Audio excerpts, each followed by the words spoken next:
side. We gon' make you lose all inside your mind. Oh, we gon' get you through this, just for one more high. So baby, let's all bet tonight.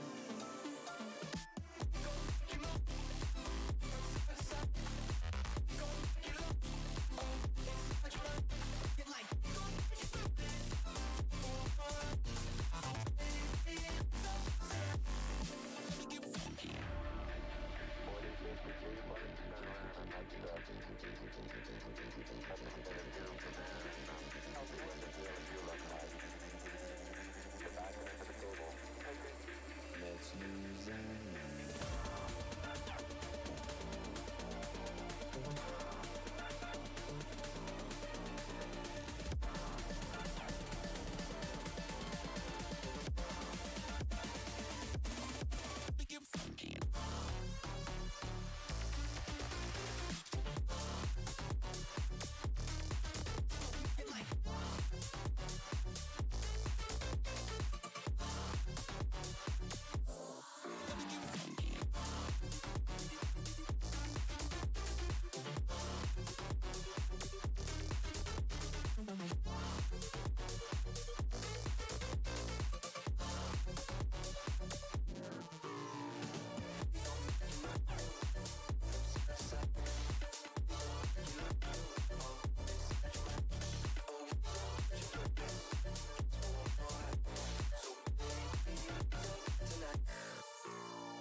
just feel so good right now.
All right, welcome back.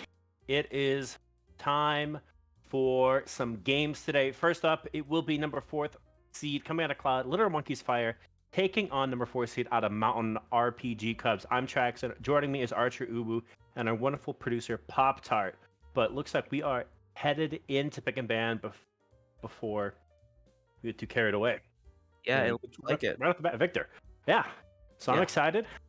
We had some great games. We're going to be casting 3 games this evening as we kind of go through our seeding week before we head into playoffs. And we see the Victor taking away the Lilia and the Maokai as Okay. well. It's an interesting ban. I know you get 1 ban in the first round. They're going to ban Thresh as well. So Yeah, see what we're just doing Fire's rapid first fire. pick. Yeah, they seem to know what they want to get rid of. I mean, Thresh is a decent pick right now. Really helps these ADCs kind of reposition themselves. What are your thoughts? What do you think Fire goes with first pick here? So I was actually looking. I did some research on these people. And I had some hypotheticals drawn out here. It seems Zoe was a bit of a priority pick for Fire. As was Thresh, so they banned Thresh, took it away, obviously. It also seems like the jungler plays a lot of Kayn on the side of Fire, so there are a lot of options to look for here, regards to poke potential or just all in. Whenever it comes from the Zoe, or you want to look at the Kayn side of things, they went for Wukong, so it kind of makes me feel like they're leaning more towards the side of just going for pure fight. But Yeah, and yeah, yeah, and no, it's very interesting. yeah. So we're gonna see a Mordekaiser and a Viego locked in. Mordekaiser first pick.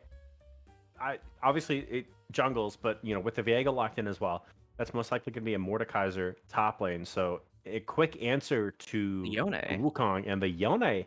locked in as well. So mid lane, which is interesting because we've seen high priority emphasized on the jungle as well as the bot lane picks coming through early on in these drafts. But it seems like we've thrown all that information out the window and we're working on prioritizing those solo lane matchups here thus far in pick and ban.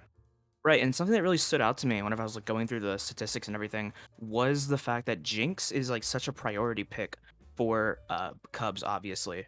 And it's strange that Monkeys chose to ban the Maokai, but Jinx isn't even gonna get picked in this round. It looks like, as they hovered the Blitzcrank, they hovered the Morgana, Mhm. and now Blitzcrank is So in fact being hovered. And now Pyke, they're trolling at this point.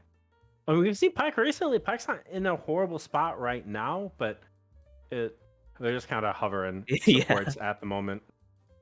Yeah, not too sure on what they want to pick, but I think it will be the Blitzcrank, as their support does play a lot of Blitzcrank. Yeah, Blitz locked Yeah. in as well. So In fact, I Blitz am is a huge fan honestly, of Blitzcrank. Yeah, I'm expecting yeah. some level 1 shenanigans to come out of RPG Cubs here, but we'll see. No, absolutely. I mean, both sides have a decent level 1, but Cubs Mhm. more so. Yone, you kind of want to get some more levels onto before he starts doing anything too crazy. And now that the ADC has not been picked for either side, I'm expecting a full Jinx ban from the side of Monkey's Fire. Seeing how Mhm. their ADC is, Jinx is just a prio pick overall. And so I Yeah. fully expect it to just be either picked or banned. And the fact that it hasn't been banned yet is kind of weird to me. But the Yeah, Xayah and the Kaisa bans come out, which is pretty standard overall. yeah, Xayah Kai'Sa looking strong at the moment, but I don't know. There's a lot. I feel like there's definitely some ADCs What? who kind of rank above that. Vex can be taken away as well, so Cubs won't be able to pilot that, but they will lock in the Ezreal in the bot lane. So it'll be Ezreal, Blitzcrank, Mordekaiser up in the top lane. They have the counter pick in the mid lane with whatever they wanted to into the Yone, but we'll see what they end up picking here as the Orianna and the Vex are banned away. So a lot of the answers that they have into that Yone have been removed from play at the moment. It does, and it feels like they're going to be operating just purely around the Yone as a whole. That seems to be their game plan for it. That's a Veigar 80 carry, I believe, which kind of solidifies that idea even more. Yeah. Yeah. It's The only just issue all is, Yone. yeah, Vigar and Blitzcrank could be a little dangerous if Blitzcrank is able to kind of play up and look for those hooks. We'll see though. Right, and the Veigar Nautilus bot lane comp, it doesn't scream, synergy to me. But that is the Corki lock-in. So it's Yone top. Oh wait, I believe Wukong jungle maybe? it might be a Wukong jungle. Oh, That's or a the quick- fabled Ezreal mid? Israel mid Jinx ADC. It looks like if it's Wow. locked in. This has been a wild pick and banning game in this game. That's for sure. It's a roller coaster already. Yeah, we thought we knew what was going on, but apparently we don't. I don't think that's. I don't know. That'd be really interesting to be an Ezreal mid lane. And it hasn't updated for me. Lissandra. Okay. Lissandra. It was a Lissandra pick. Okay, so it looks like it's going to be Mordekaiser top lane, Viego in the jungle, Lissandra mid with Ezreal and Blitzcrank bot lane, up against what I am assuming is a Yone top Wukong jungle, Corki mid, Vigar Nautilus bot lane. Assuming this is where they go. Could you imagine the Nautilus jungle strat? Who knows? Who knows? Vigar, yeah, I don't know. But looking at these two team comps, who do you feel has the better? Who do you think wins game one here? Or this game? Honestly, I gotta give it to Cubs here. They just have a more like general comp that you can kind of identify. You know, they're very obvious.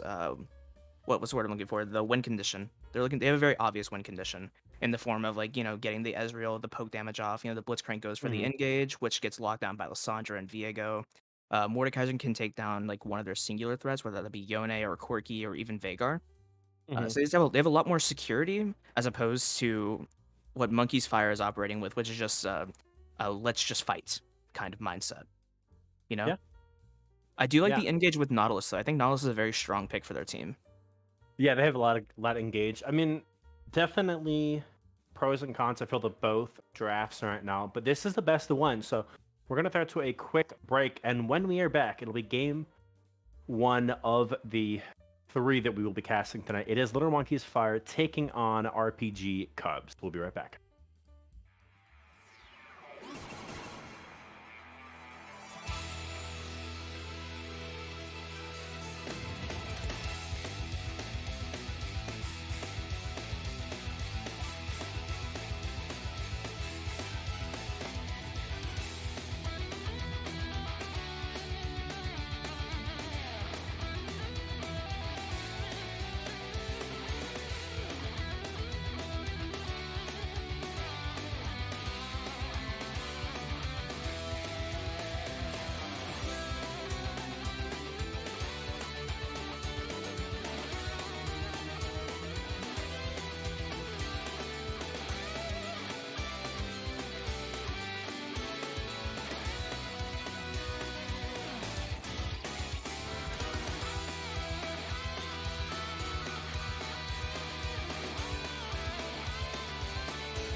right, we're on to the Rift for the first game of the evening. It is RPG Cubs on the red side taking Oh, on Blitzcrank. Little Buggies and a flash coming You through. flash hooked. Ugh, that was very ambitious level 1. I like it. Unfortunately, though, that is a Blitzcrank without flash in the bot lane. So definitely something to look for. It's not even going to a little bit of damage. Honestly, though, it's not too terrible considering like Blitz has Hex Flash, so Yeah. maybe he's gonna do some Hex Flash plays. You know, it wasn't too terrible for the Blitz overall. Yeah, good side stuff from Warhead, though, because Absolutely. dead monkey if not. And it is a Wukong in the jungle, like we did say earlier. So we did get that right. Go us. Yeah, the Wukong changes are definitely making him a little strong in the jungle overall. Mm-hmm. The W cooldown being reduced, the fact that he can go over walls. I'm fully expecting Wukong jungle to just enter the meta aggressively. Yeah, that's And definitely a cool design change that they have done for Wukong, kind of oh yeah, putting him back on the map. As we saw it a couple times up in the top lane here and there, but it wasn't anything too crazy. But definitely could be another potential jungler. That's exciting. right. And notice how their Viego starts top side. You know, both junglers start red side, so they're going to be pathing opposite of one another. So you won't be getting that early game match for Scuttle Crab. Instead, they'll just be handshaking the top and the bottom crab with one another. Obviously, Wukong might be going for a top lane gank of some sort. Via goes for the bot gank. It kind of depends on how each team kind of wants to play these fights. If they want to prioritize, or just the lane matchup as a whole, if they want to prioritize. Looks like there's a bit of a scuffle in the top lane, actually. Just a little bit of level 2. Nothing, yeah, nothing too crazy. Yeah, but yeah, so obviously the top lane, they want to keep the wave kind of where it is. So if Viego has the opportunity to kind of wrap around, Bird Donut is pretty pushed up there trying to get that wave under the tower. So we'll see if X wants to kind of punish that. But it looks like they're going for rewards. Should be a little safe. And safe is the name of the game as the Yone puts the ward down in their red side try and Cubs red side try. Barry Donut, his stats haven't been too crazy, but yeah, from what I've seen, he's a very reliable player as he's going for this poke onto the Mordekaiser. Yeah, Nice good poke out there damage. for him, absolutely. Good trade. I mean, CS pretty even up in the top lane. There is like about one wave though for Barry Donut, but overall, rest of it pretty even as we just see, you know, level 3 coming down for the bot lane just a couple seconds here. Nothing too crazy going on in the early game though. Just kind of farming it up, getting the waves in the right state. And I think safe is just how these teams want to play all of their lanes all together. You know, Ezreal obviously in the bot lane doesn't have too much all in mid lane. Yonin could be in trouble here. Yeah, good flash. Good flash, and the ignite comes out from Fantasy. Yeah, and you know that's a really good job actually on TSL Fantasy, kind of understanding the amount of burst that they were able to put back onto No Name on that Corki to blow that flash. So that's huge though, especially with Lissandra just able to E in and bot lane cause all sorts of problems. Blitzcrank, Yeah, that's the hook onto the Nautilus. they had a gate coming, Axis in the Veigar area. coming down. Now the Blitz hook comes out. It's the Nautilus. Nautilus rooting them now. Flashes over. Hits the Viego. Viego under tower, taking one tower shot. Veigar it's another tower shot. Veigar going for the Q, trying to get some damage off. The exhaust does go out. Another Veigar Q. Veigar gets hit up so once close. Yeah, it's so close, but doesn't quite get it. Both sides playing that pretty well, and it was a really good cage actually from Wonderworld to keep Pink Penguin alive there, as they just put so many resources onto that Nautilus, who's pretty tanky to be fair with, you know, at level 3. Oh, another hook bot lane. That was Blitzcrank. And it's a Nautilus counter hooks forward. Veigar flashing out of the way. Blitzcrank trying to get some more damage off, but the Nautilus is blocking it. Pink Penguin going insane with these support plays here, defending Wonderworld to his absolute best ability. This is incredible bot lane gameplay here. Yeah, and Wonderworld gets hooked, and it's a really great cage to follow up Stubby. Nothing. Poor Stubby can't do anything. Has the exhaust, has the flash, can't get any follow-up damage because Wonderworld has been doing such a good job placing these event horizons down. Absolutely, and this is what I was talking about in draft. The Ezreal with the Blitzcrank is questionable because of the fact that once Blitzcrank lands the hook, all Ezreal can really do is W, Q, maybe even E if he wanted to get the extra damage off. But it's about all he can do. His auto attacks don't do too much damage until he gets items under him. And so once you land these incredible hooks that Hyper is like just pulling off here, there's not much follow-up you can do with it. Yeah, definitely. There's no follow-up CC. There's no burst damage. So that's the issue that this bot lane's been running. We kind of talked about it when we threw it to a break. There's a little bit of lack of damage coming out from the Lissandra and the Ezreal right now. So we'll see if they're able to kind of mitigate that with the Mordekaiser and the Viego up on the top side of the map. But my worry is unless Hyper's playing really well, they do lack damage in these team fights. They do.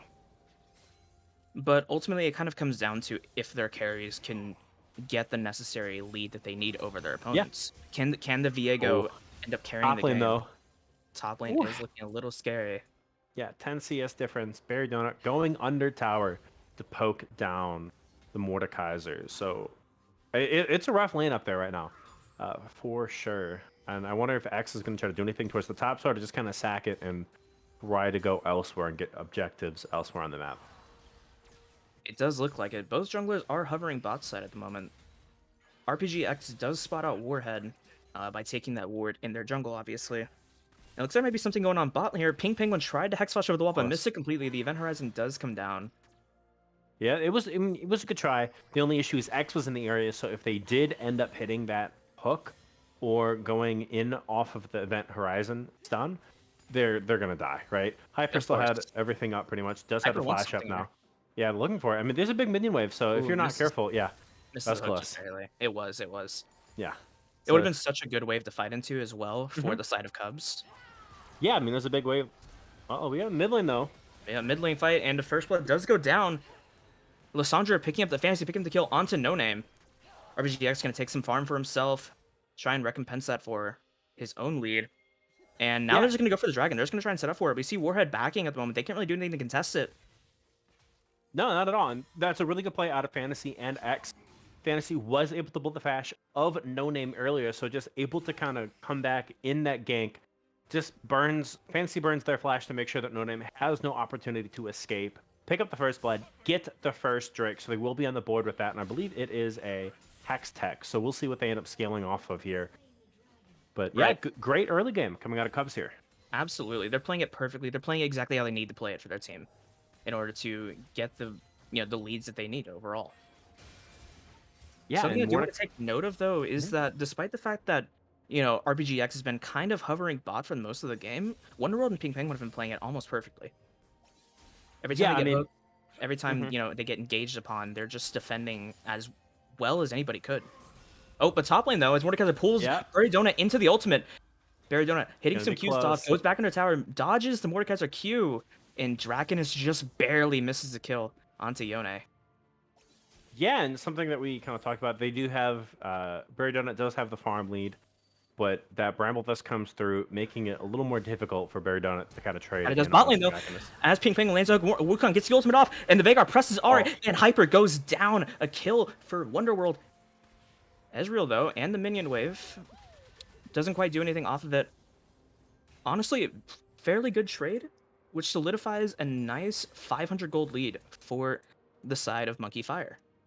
Yeah, they got the lead, they got the kill, but what they don't get is that Rift Herald. So X will be taking that one up, so they will get a couple plates in the bot lane. Looking to potentially dive Stubby here if they want it. Looks like Warhead's just going to opt in for the counter jungle, but they are giving up the plates off of that Rift Herald if they're able to drop that. So they do have that. Not quite the advantage because they needed to get a couple more plates to equalize that one out, but still able to cross map nonetheless. Yeah, this could get ugly here. RPGX dropping the Rift Herald down. They don't have the Mordekaiser R to go off of, but Draconus lands, tries to go for the Q, misses it just barely as Berry Donut presses E-Way, flashes out of the way, uses Yone R, but the Rift Herald comes down, some damage going out onto Draconus at the moment. Can he get a kill? No, he cannot. RPGX gets the kill, Draconus lives, and those plates go towards the side of Cubs. The gold lead now 600 in the favor of Cubs. That was huge. The gold lead was kind of slipping away a little bit, but they are able to make a huge play. Axe and Draconus in a top lane, get almost all of those plates actually up there. Draconus, yeah, look at the gold difference now between these two top laners off the back of that play. Just a huge swing for Draconus, who was really struggling in that early game up against the Yone. That he was, and he just got the lead he exactly needed. Perfectly, but as we look mid lane though, well, he might look for that hook still. He might. Corki has no mana, No Name running pretty low on and resources to survive. Yeah, We'll survive though. W's still on cooldown. They do give up the play, however. Mhm. Yeah, Fantasy didn't quite have that flash up. No Name did, so the flash was still an option if No Name did need to get out there, but Fantasy just not within range to land the root off of the Ring of Frost. Honestly, even though there's only 3 kills in the game as a whole, there's a lot of high octane gameplay happening at the moment. It's definitely a fast-paced game. These teams are looking for it, but just there's a lot of mobility and on both sides, honestly. Ooh. So Bot lane Fantasy become a going little around problematic. around for a flank onto Penguin onto Wonderworld. There's The no one Blitzcrank's here though. nowhere near. They know it. Penguin gets the R off. Roots to Lissandra, and the Event Horizon comes down. Oh, Veigar presses flash. R. Wonderworld Fantasy presses R as well, but No Name is here. Uses TP, and Pink Penguin yeah. gets the kill onto Fantasy. That's not too good for their team, but will the play continue? Doesn't look like they're going to keep on grabbing the waves. Pings are coming down from the Viego. Will RPGX get it to lane in time? Hyper, Hex flashing, going for the Q, looking for it.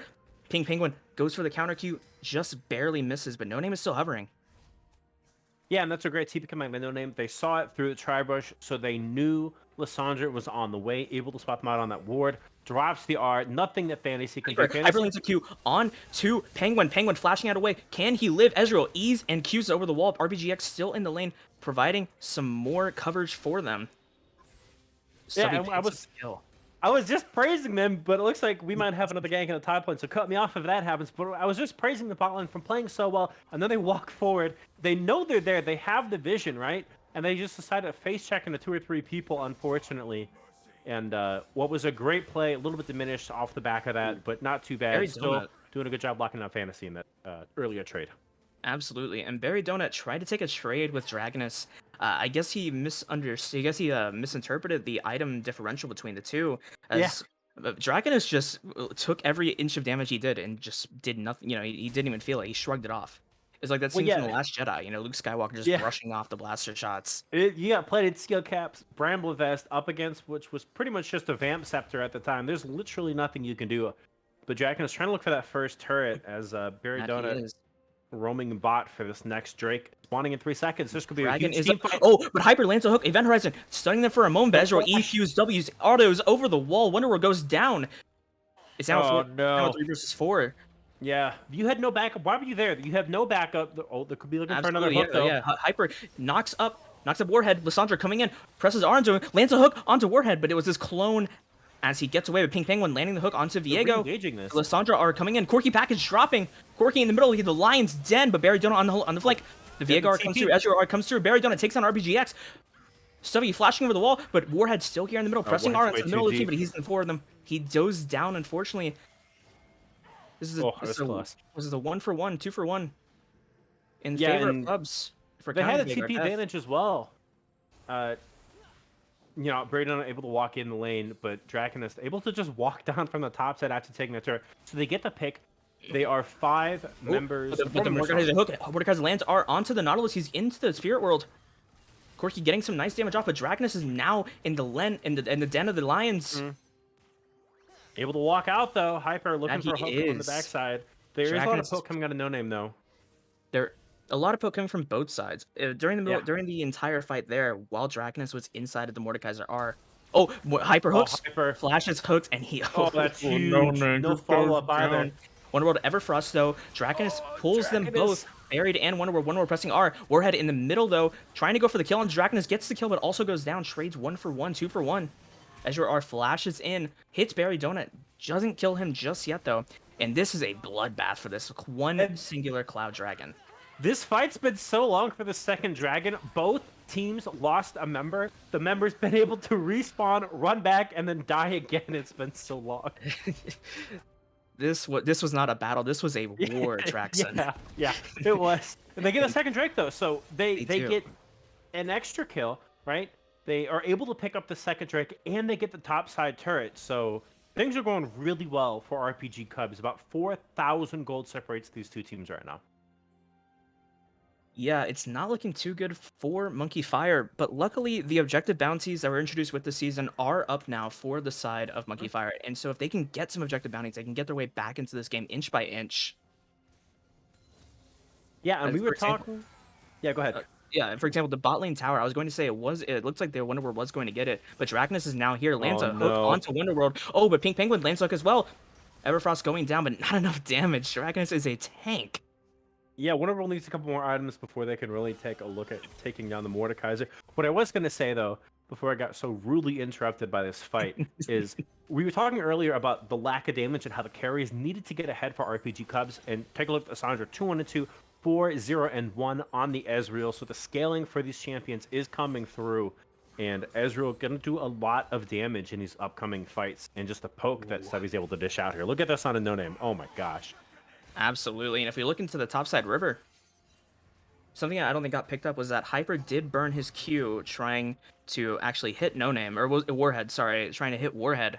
But unfortunately, he just barely missed max range. Oh, Pink Stubby Penguin went does real miss deep it, there. but he did. Woo.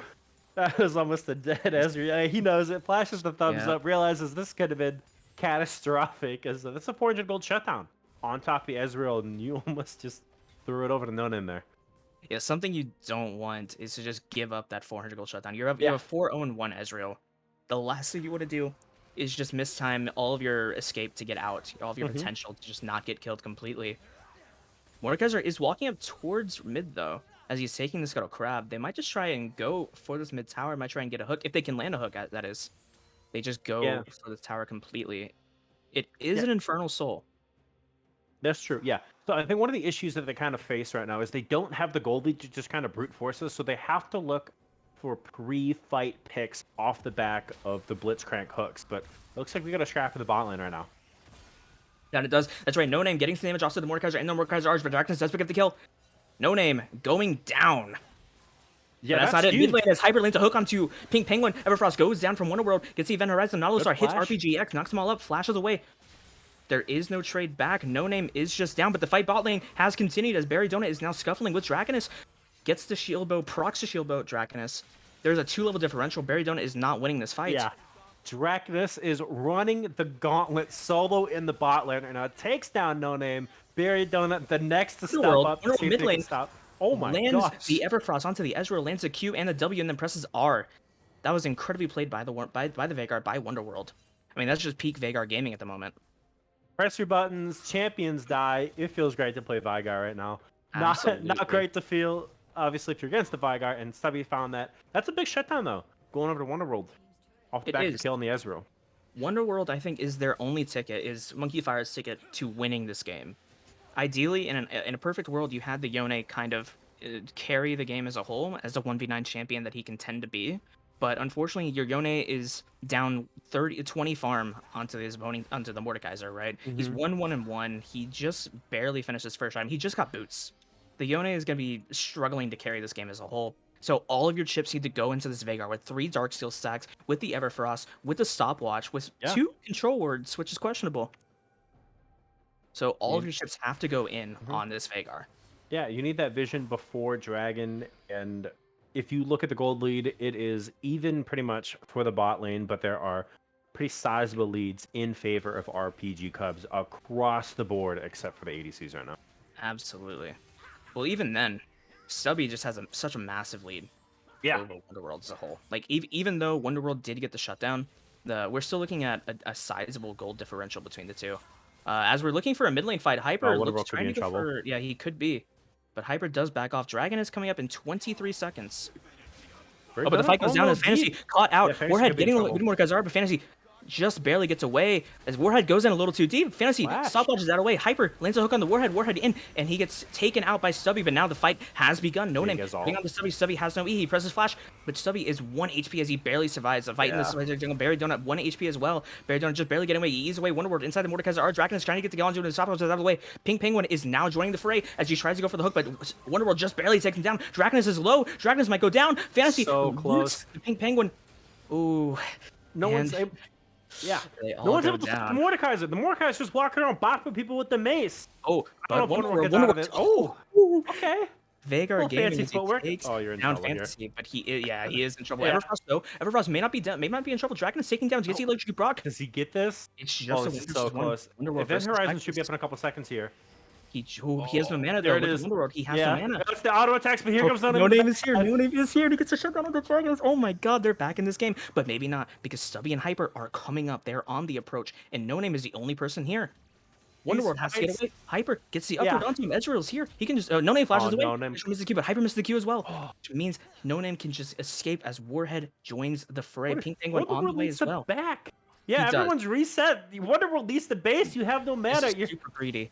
you're 600 health Oh, Vigor. Warhead, Get back Warhead, to the Lion's dragon. Den, RPGX, getting onto Warhead, trying to get some damage off the RPGX. Oh, it takes him down. No Name presses the R on him. Pink Penguin lands a hook onto Hyper. Hyper going down as well. It is just Subby with half health, and he's going to back away his fantasy. Enters the fight as well into the blue side jungle. Something that needs to be taken note of is the vision that Monkey Fire has on this. Fantasy, I believe, wants to try and go for this dragon. He can Waiting just around, live, but though. Barry Dunn is collapsing on the top Oh, side. Barry Stubby's Dunn. so low. I don't know if they can help. He does, in fact. They do get that objective bounty onto the dragon. That's massive for Monkey Fire. That entire fight and Yeah. that objective. And these fights are so long. The first fight, everyone is able to respawn. The second fight, everyone dies, able to respawn and run back before anyone can take the dragon. But the RPG Cubs was never able to regroup, so you saw them one by Dragonus, one running though. back. But yeah, Dragonus Dragonus going is into in way a 1v, too deep. he's a 1v4. He takes out Warhead, gets stunned, gets CC chained by the Nautilus, by the Yone, by the Veigar, and Barry Donut does pick up the kill onto the Dragonus. That was a massacre. Does kill Warhead in a 1v4. He So does. I'll say that's pretty impressive out of the Mordekaiser, but that's definitely not gold that you want to give to the Yone, who is looking to become that split push side lane monster. But if you look at the gold difference, Barry Donut's got a while before he gets to that spot. Yeah, Barry Donut is slowly inching his way into the game, but I don't see him being that 10 ultimate carry that Yone is meant to be in these kinds of games. He might be a good follow-up for the Veigar, which I think is what is the kind of role that he's going to end up falling himself into.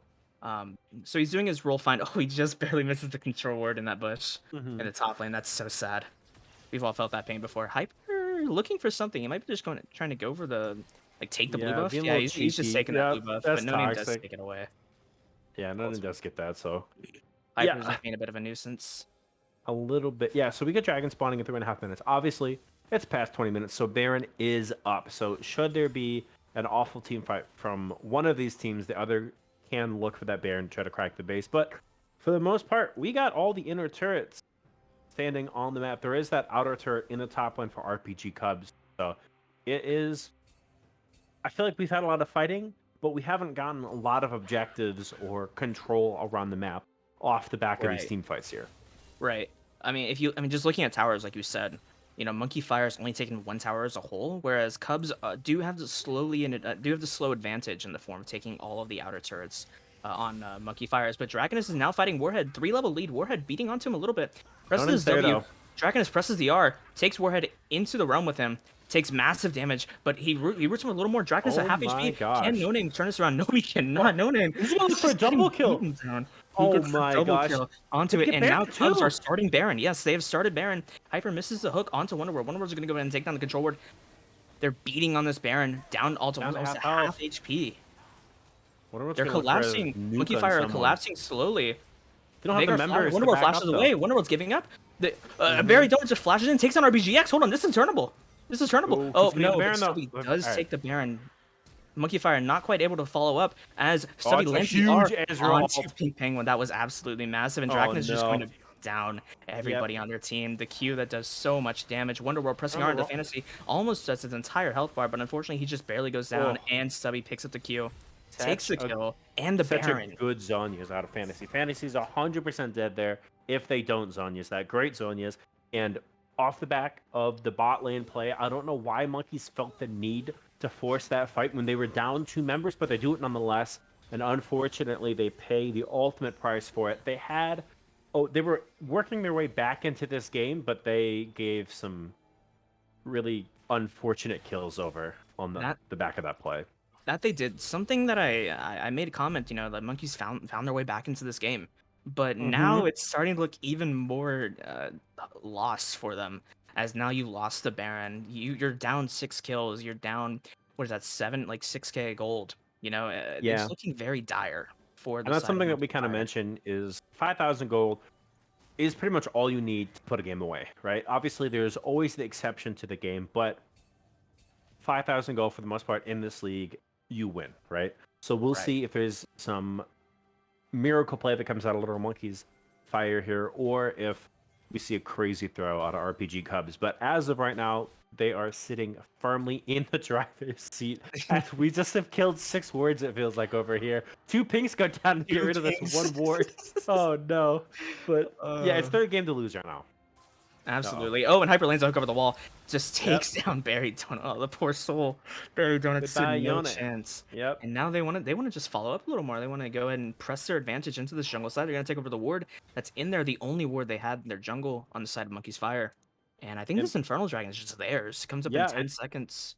On the bright side, for Fire, it is only their third because they were able to pick that crazy fight a couple minutes ago around the Drake and get that third one to prevent the stacking. So this will be solo point, Dragoness in but the mid it lane. is not solo. Yeah, Memorize Dragoness comes is a down. little bold. Dragoness hooks 3 people. Oh One my who goes, gosh. one who just barely survives. Ezreal R comes through. Subby lands the Q onto Pink Penguin. Pink Penguin down for the count. Wonder Ward now taking so much damage from Dragoness. Dragoness takes him down. Dragoness takes down Warhead. Dragoness takes down Wonder Ward. They're all That's the going ace.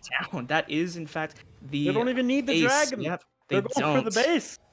They do get the dragon though, as RPGX did go for the dragon while they were doing the entire scuffle in the mid lane. It's just Barry Donut now. Level 13. Can he stand up against an army?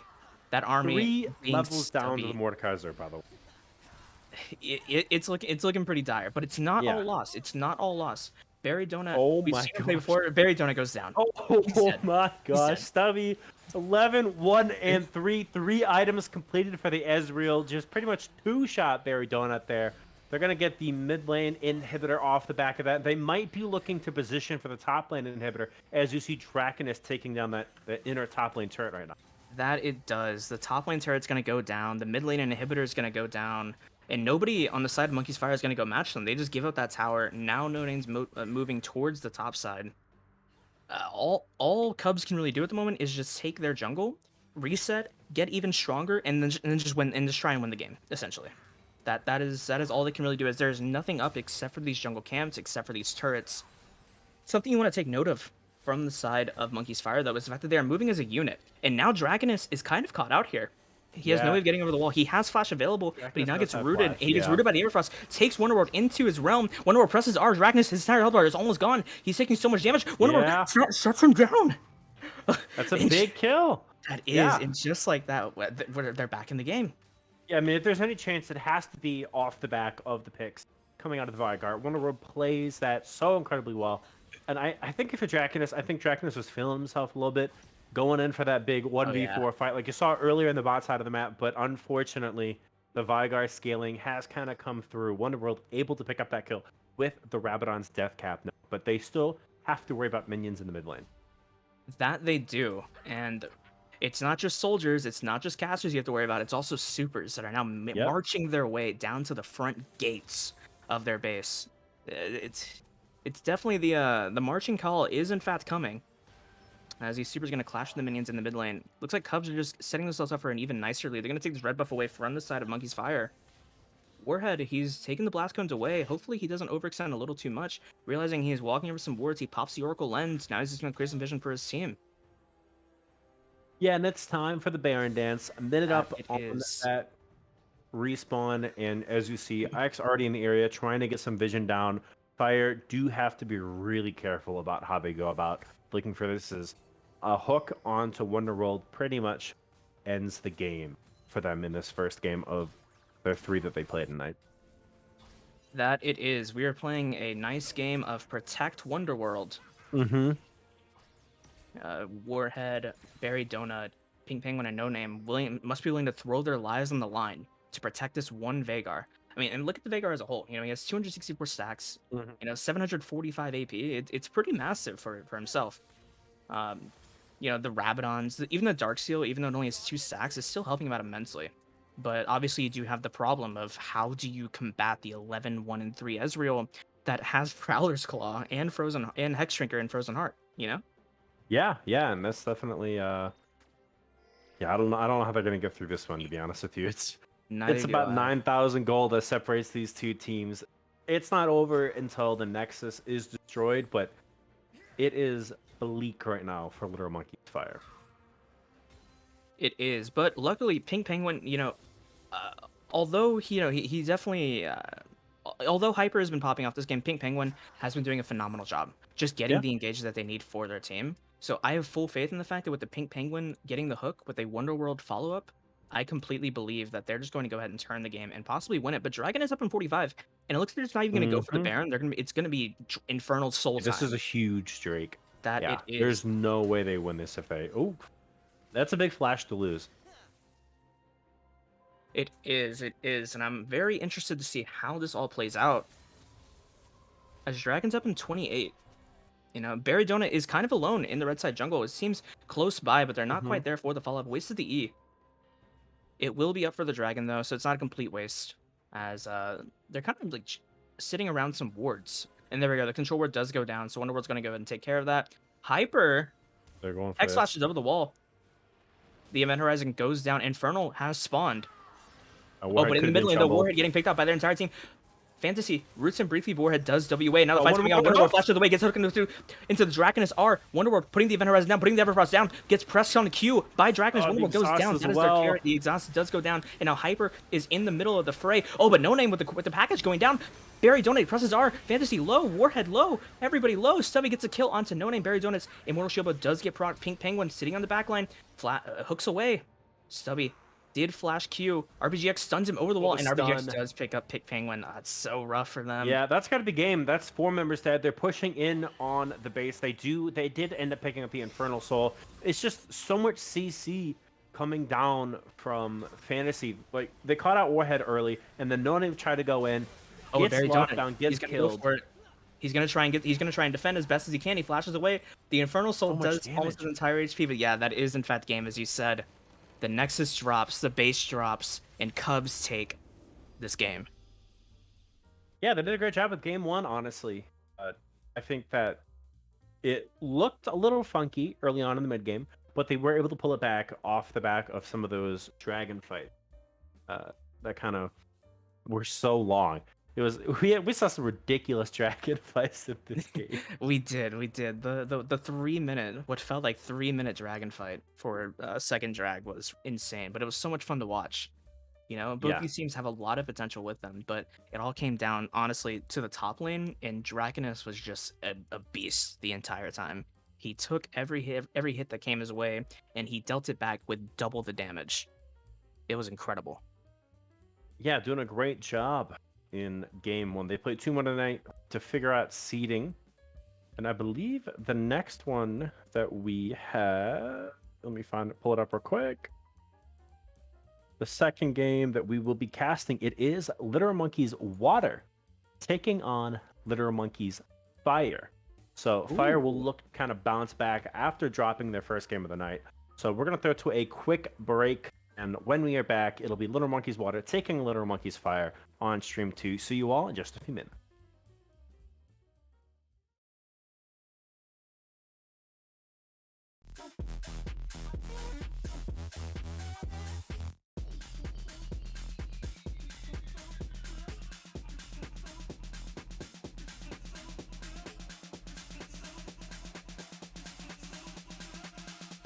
It just feels so good right now.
All right, we're back with game 2. It's Literal Monkeys Water taking on Literal Monkeys Fire.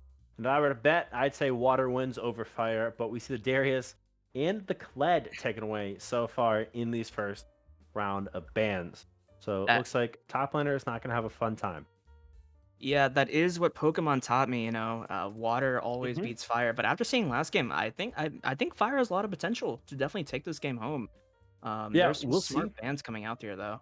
Both teams coming off of a loss as well. So this is pretty big. You want to win this so you're not stuck playing the upper teams with your seeding. So we'll see what they can do here. Right. So this is a very high stress game. A lot of stakes here. As Mhm. those top seed teams, they don't mess around.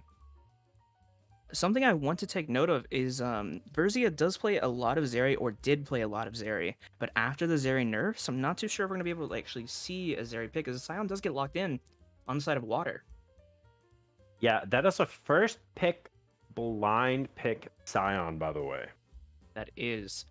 And looks like a bit of a mishap here. I don't have a ban. Alawi. It's Alawi, What they're okay. saying. Okay. Illinois. Alternative name. Yeah, apparently. So that's interesting. So we've picked our top lanes already right off the rip here. And the Victor. And a Victor. So Victor's a no strong pick. name. Yeah, no name will be piloting that in the mid lane. So Victor Alawi, they're kind of playing back, right? Like they want the Scion to Yeah. engage in onto them and then just drop everything and kind of look for the wombo combo, the Alawi into the Victor W. I mean, we'll see if that's what they kind of go with. If they continue for that, but definitely some counter engage coming out of Little Monkey's Fire here with the Scion locked in for water. Yeah, and the Senna gets locked in as well. I'm liking the water comp so far. So far, Scion and Senna are just two really strong champions, and the Ari does get locked in as well, which synergizes even well in the Mordekaiser. Trauma from the last game, it seems like, Mhm. as the Mordekaiser Very does done it, get picked up. decided. Yep, very done. It's like, I'm playing this. No one's going to play Mordekaiser against me right now. I don't want to have to deal with this champion. So they do lock that up in the Is top. it Barry No, in the Donut? jungle. No, it's Yeah. Warhead. It's Warhead because it's a Lowy pick. Yeah, I forgot. Okay. No, they're saying Thresh, not Mordekaiser. I Oh, don't know how those get mixed up, they're killing me here. but So it's top lane Alawi, Victor, and Thresh here. okay. And Thresh gets. I'm confused, Trax, and I'm gonna be honest with you here, but that's okay. This is an interesting draft, and an even more interesting set of players here, as Caitlyn Ban does get down. Yeah, I mean, Thresh was banned away from Pink Penguin in their last game that we saw, so we'll see how impactful Pink Penguin is able to be on that pick, but with the Victor, able to kind of reposition No Name should he get caught out at the start of these fights. Right. And the Jinx ban does go through as well, which makes sense. Jinx is just such a high prio pick. Mm-hmm. It makes complete sense to Wait, take the they Jinx banned away. Thresh then? They did. To say I'm confused, Traxon, is a bit of an understatement, but that's okay, because I have full faith in fire Did- and water to Did deliver. they just decide not to use a ban? I think that might be. I think it might be, because they did take Mordekaiser off the table, technically. Okay. So they swapped the Thresh pick and the Maybe it's the Mordekaiser ban. Mordekaiser ban? Yeah, and the Thresh pick? Yeah, which makes Oh, sense. man. The Sivir lock-in. Little known fact about me, I'm actually a massive fan of Sivir. Yeah? Yeah, I know. I'm a big advocate for her. I think that she's incredibly strong, and with an Alawi, with a Thresh and a Victor, I think that the Sivir just works really well. Yeah, we'll see. Definitely a lot of damage and a lot of go opportunity. The question does remain: does she go lethality or crit? As a Yorick and the Poppy both get locked in, or Yorick locked in, Poppy hovered. So is it a Scion Senna bot lane?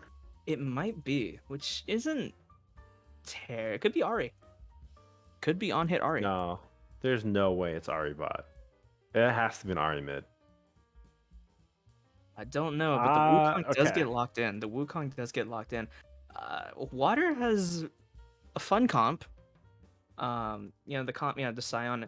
If the Scion does go top, a couple of he's not going top because it's Yorick.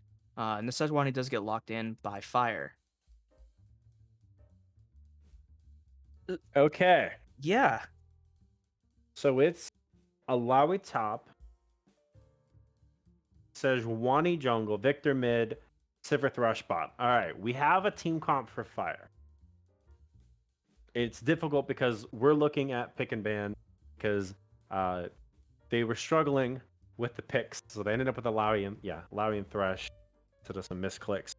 And then we have Sion, Senna, Ari, Yorick, and Wukong for water here. Where do we think they end up going?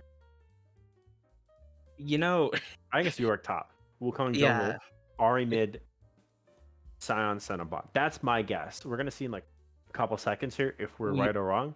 So we we'll keep will. talking until they line up, at least at the top lane. But looking at these picks for these two teams who are really looking to pick up a win in this second game of the evening, who do you favor comp wise? So realistically, just comp wise as a whole, I would have to go with Fire. They have a more, like I said last game, they have a more clear and concise comp. Um, so my chips are definitely on them. You get the Sejuani CC, Mm-hmm. the follow up with the Thresh hook, and you have some really nice consistent damage with Sivir and Victor. Yeah, I don't know where the Alawi fits into this team comp, but I'm sure she's somewhere in there. Maybe split pushing, she's but somewhere in there. if we want to talk about split pushing, Yorick. Yorick Yeah. is a massive threat on the side of water. If the Yorick gets unchecked the entire game, he'll just win the game. He'll win it as a whole. He Mm-hmm. builds the whole breaker. That's a Scion mid, I believe. And so, I mean, yeah, he builds the whole breaker, and he just split pushes the entire game. I'm gonna be Which so mad if they don't swap. By the way, Ari bot. Oh my god. I There's no genuinely, way. I think it might be Ari bot. I'm looking them up on OP.G. Could you imagine? Could you imagine the on-hit Ari build? Yeah, I can imagine him losing game 2. Oh, he has Scion games played. Oh, the match history. Oh no, what is going on this game? We also have Ari games, so Yeah, Traxon, I I'm don't just know. as confused as you. All right, where do you think it's gonna? I genuinely think it's an on-hit Ari bot. Oh I am a God. firm believer of that. My cards are in that church.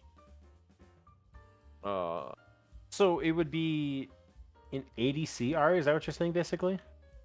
Yeah, kind of. With a support Senna? Yeah. Yeah, it's definitely not.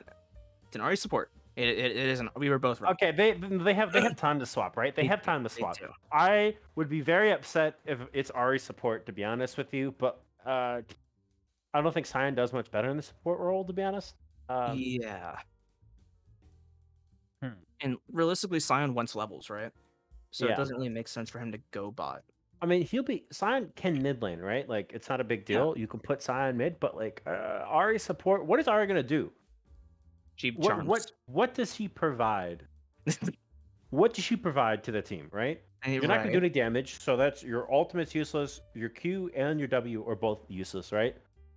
You're like a crappy Lux, right? You don't shield anyone. You don't do anything useful. You can't even. There's no long range ultimate, right? Like you throw out an E of a couple seconds, and if the E doesn't hit, you just sit there and you're the most useless champion on the room, right? You And know, it's confirmed that it is an RE support, by the way. it is. It is. Traxon, whenever Ari first got reworked, she had a special interaction with Senna, where basically if an enemy died, Senna got like infinite stacks from that enemy, right? Maybe Water is looking to recreate that bug and actually just win the game by putting 1,000 stacks on Senna in the span of 30 seconds. I'll tell you if that happens, though, it'll probably be a remake for exploiting bugs, or just a straight loss. So let's hope that that's not their game plan here. But yeah, okay. Looking at what we see now, who wins? Fire. Fire. No question about it. Yeah, no question about it. I'm gonna say fire as well. We're gonna find out though. There's, you never know. Maybe I know Hidden Shrouds is a mid lane player that play a little Ari here and there. So we'll see what happens. But I'm gonna be honest with you. I don't have super high hopes for the bot lane of water in this game. With that though, we're gonna throw a quick break, and when we are back, Little Monkeys Fire taking on Little Monkeys Water. We'll be right back.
All right, we're back. Litter Monkeys, water on the left side. Litter Monkeys, fire on the red side. I'm going to be honest with you. I don't know what's going on here. We saw the bot lane already selected. They have opted in for the teleport and the electric. That they have, and I wanted to take note. It is in fact a fasting Senna, which is like Yes. it's just ideal on Senna. You know, it doesn't really make sense for her to be farming. So maybe we are in fact seeing the on-hit Ari. Probably not though, Maybe. because it is a Probably D ring. not. Yeah, Because it we have is. the electrocute as well. Yeah, so maybe looking like an Everfrost, which Mhm. would be good for their team, and she would offer a lot more than just a charm. So she'll be putting out Yeah. that damage. We'll be leaving the Everfrost stun or the root rather. You know, just really good for as a whole. I'm actually a strong advocate of AD Ari. Sorry, bot lane Ari. Oh, very Uh, honest about this face check. Yeah. A yeah, little bit of damage. Good trade back onto the Yorick, though. that Swag it side, taking a bit was. of poke. All right, so obviously we have Sivir going lethality here with the We Dark do. Harvest and the Tear. So Wonderworld has to hit these Qs. If Wonderworld doesn't hit these Qs, Wonderworld's not going to do a lot of damage this game. So hopefully the skill shots are on. Wonderworld had a pretty decent showing in game 1, so should be fine game 2. Yeah, I fully expect Wonderworld to be fine in lane. And after seeing him on Veigar, you know, he was pretty good, pretty adept at landing Mhm. those skill shots. And so I have full faith that he can pump out the damage that is needed for Sivir. Yeah. You know, press the Q, maybe press W every once in a while, you know. Shiny Spy is just getting bullied by No Name right now. He is. This is a problem with the Sion matchup as a whole. Hmm. You kind of just lose pre-level 6 to just about everybody. Yeah, what are you going to do? Yeah, it's Exactly. ranged In into fact, melee. It hurts. it would honestly be more ideal if he just died level 1.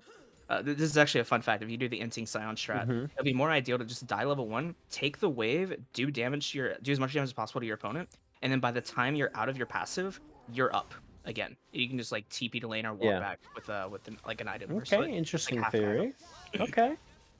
Yeah, it's not a terrible strat, but Sejuani is in fact walking up towards the top lane, looking for a level 3 gank onto Yeah, the Swag York. Side is pretty pushed Yeah, up right now. yeah, he does go for the Eon to Berry Donut. The minion's going down onto Oh, him. here comes Warhead. Swag Sidon is now in a bit of trouble as he gets rooted up by Warhead, flashes away, gets stunned by Warhead as well. Warhead going for the damage a little bit. Swag Sidon walking Oh, back towards close. Tower. Warhead tries to commit a little more, flashes away, gets hit by the tower shot, he goes down. Swag Sidon gets first blood. Warhead Oh no. overcommitted way too hard, That's but it's not over because sellable? Shiny Spies in the mid lane, putting damage down Yeah. onto Noonan. Doesn't quite take it though. But bot lane, as Verzia gets hooked over by Pink Penguin and now taking so much damage, but the root comes down, Hide on Shroud getting some damage down. Wonderworld pressing Q onto Verzia does massive damage, procs Dark Harvest as well. There's just so much fighting going on Solo everywhere. side up at the top lane while you look at bot because the engage. And that double buffs back over to the Alawi. So while Warhead had inted, it was a tactical int to get Berry Donut double buffs and a solo kill up in the top side. Wow. Well done. I didn't catch the top lane, unfortunately. I was watching the bot lane fight, but wow, this is a crazy game already. Yeah, we're less than 4 minutes in, and we've seen kills all across the map right now. So a lot of action as well. But you know, Wonderworld, Pink Penguin standing strong in the bot lane right now, and we'll see how this Ari kind of scales into this 2v2 lane here. That we will. I honestly, yeah, I think the Ari and the Sivir matchup is more of a, I guess, a more relaxed matchup for both, really. Sivir just presses Q. You know, Ari once she hits 6 might be a bit of an issue, especially with Senna. Yeah, the So spell shield though, so we'll see. that is true. That is true. So Sivir does kind of win in that regard. And I wouldn't say win too much, but she does have a bit of an advantage in that regard. Yeah, the issue though Oh, is top Wonderworld's lane. can be pretty short range, so that could be a little bit of a problem fighting through the setup and the That Ari damage. is Shiny Spy though in the mid lane getting some damage off on a no name, and now Warhead's here. Shiny Flash. Spy flashes away. Wow, Good Warhead gets a flash. flash. Warhead is on top of it this game. Yeah, You know, down 2 camps though, so needs to do a little bit of farming, but you know has had an impact on the map. that is So true. far. That is true. Some of it good, some of it bad, but Warhead has been trying to make some moves. And you know, honestly, if you look at the last game, you know, something that he kind of struggled with a little bit was just getting that early game pressure. You know, and so kind of he's kind of making up for it by playing the Sejuani and No Name. Yeah, in the Node mid lane. is Yeah, having a rough lane right now. he Down is. about 10 Warhead's here. CS. Yeah, definitely struggling a little bit against a spy on the Scion there. It's like Warhead's gonna be pathing down bot. Does get spotted by Control Ward in the mid lane. Top lane, it's back and forth. It's back and forth really. Not much is really happening. It's a Yorick and it's an Alawi.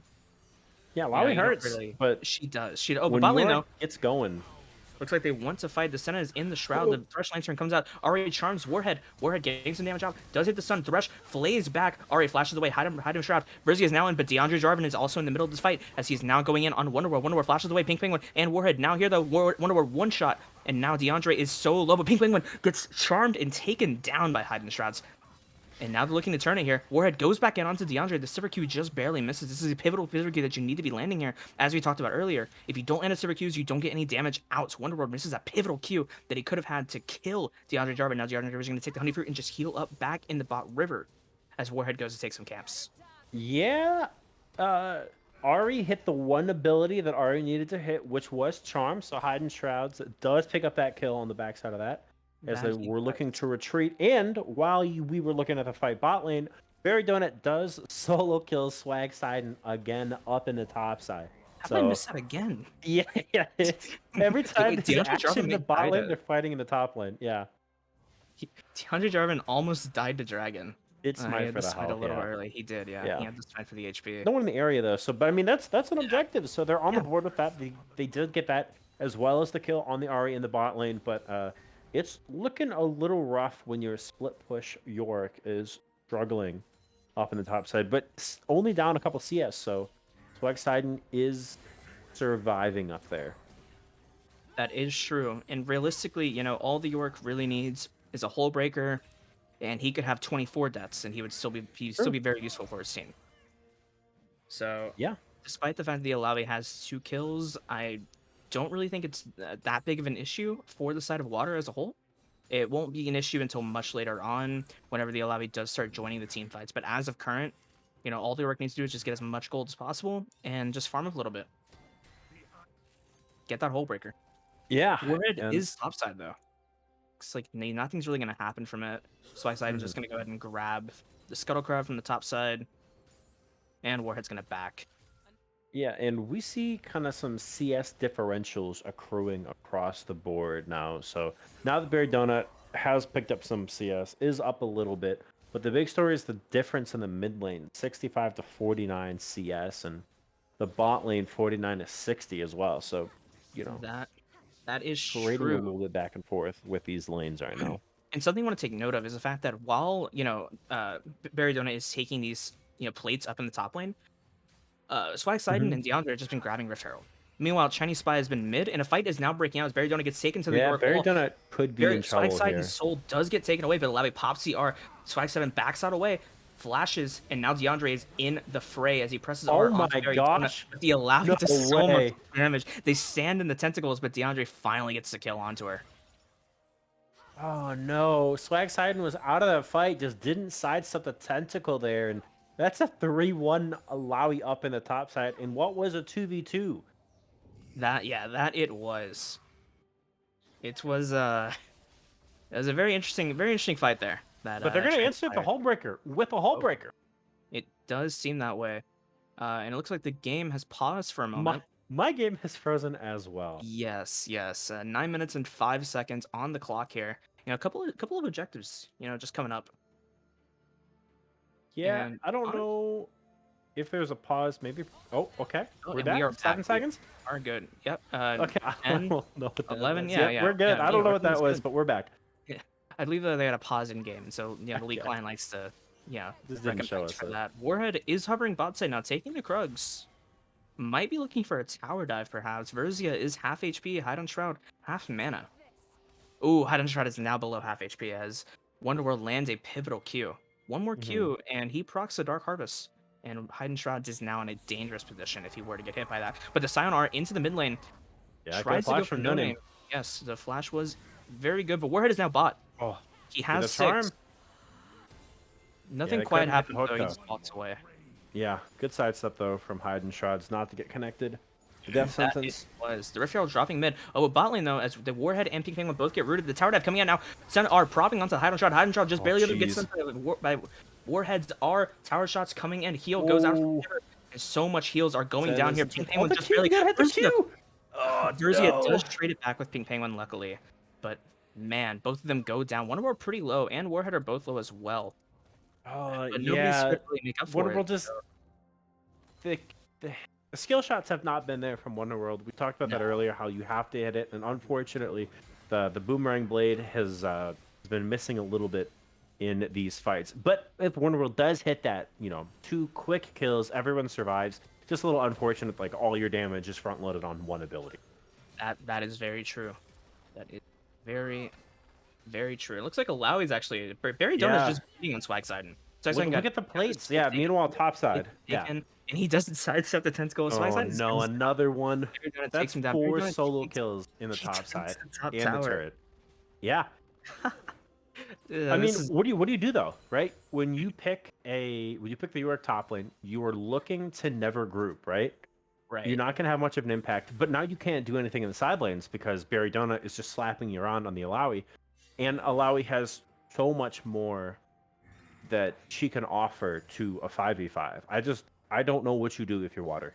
Right. And absolutely. Well, yeah. If you're fire, you mean? Yeah. Fire, Water. yeah, sorry, my fault. Yeah, Yeah. Sorry. we're sorry. mixing them up now. Yeah. Same thing pretty much. But Mhm. yeah, no, if you're water, you Yes. don't really know what to do. You're putting so many chips into this York essentially, and the chips aren't really paying off. Yeah. And Though but look, it's they did- only 400 gold. That's what's crazy. yeah, yeah. It's only a 400 gold, 500 gold difference between the two teams. But if you look at the gold graphs, it's a pretty rough gold differential between the top laners. Yeah.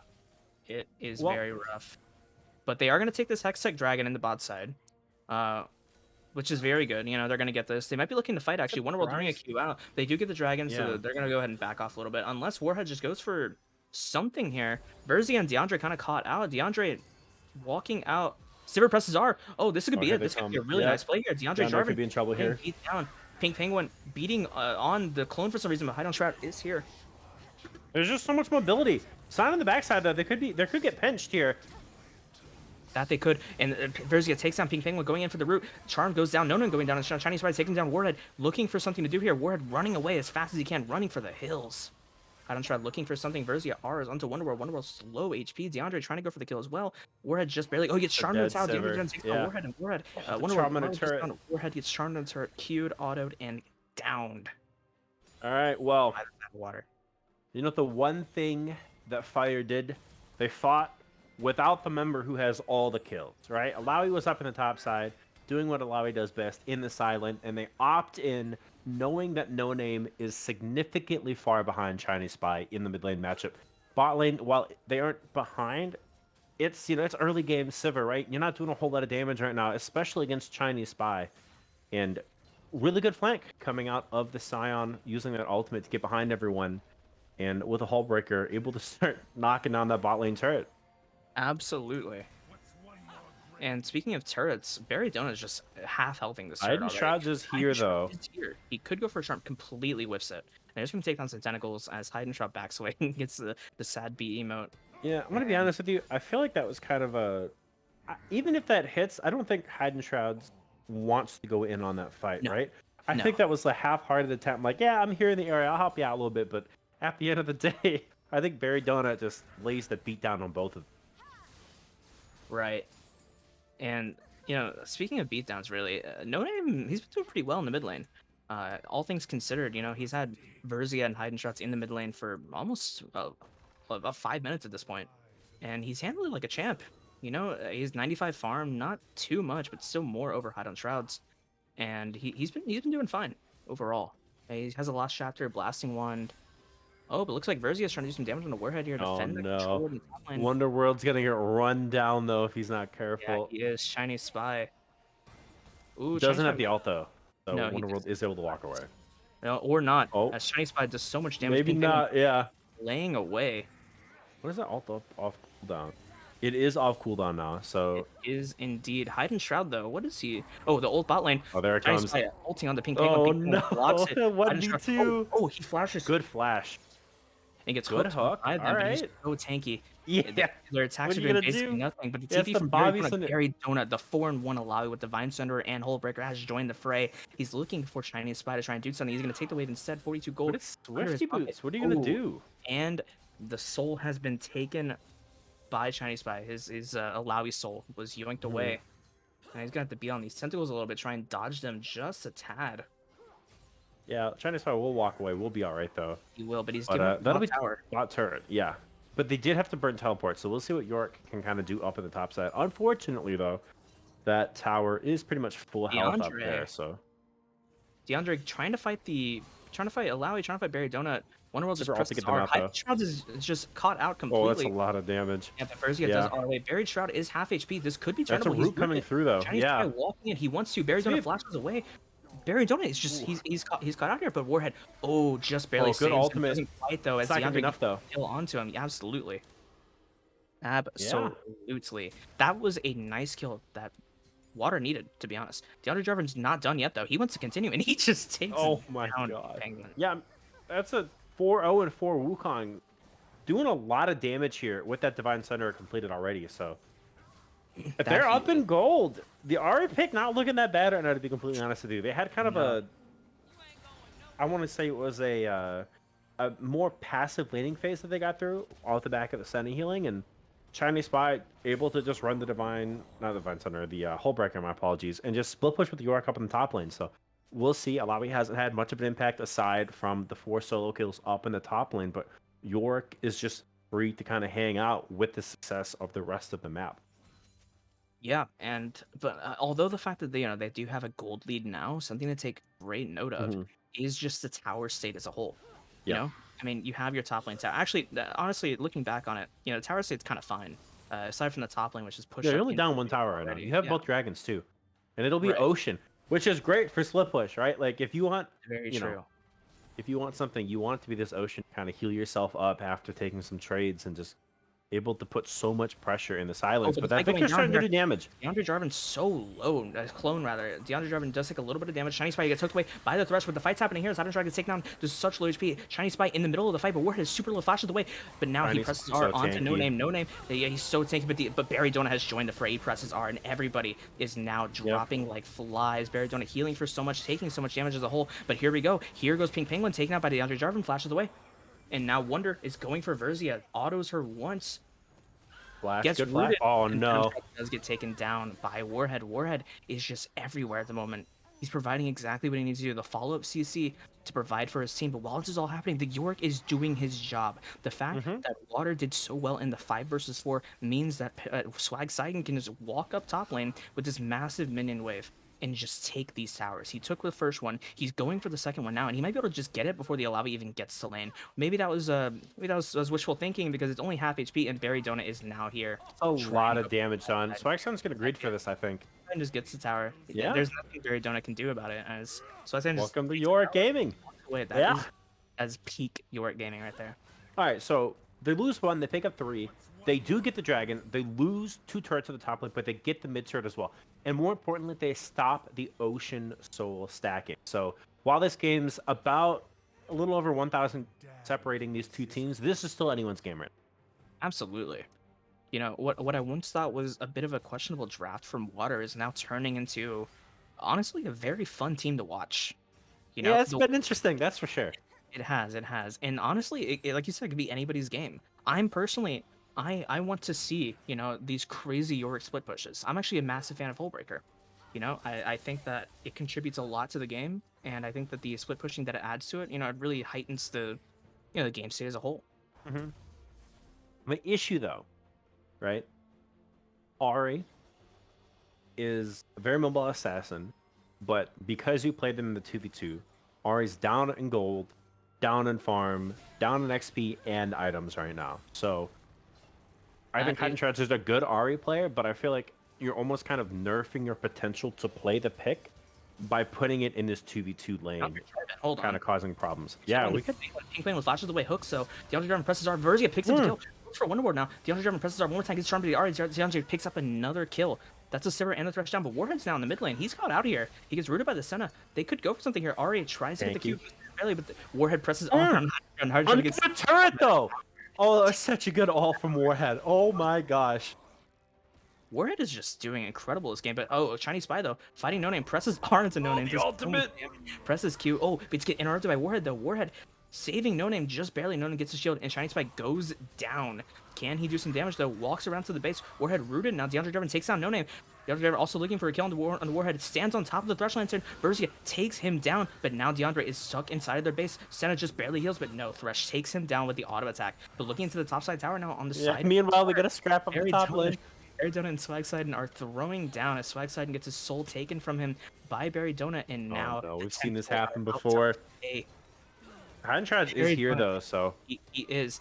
He does just barely dodge the RE charm, but the tower is at half health.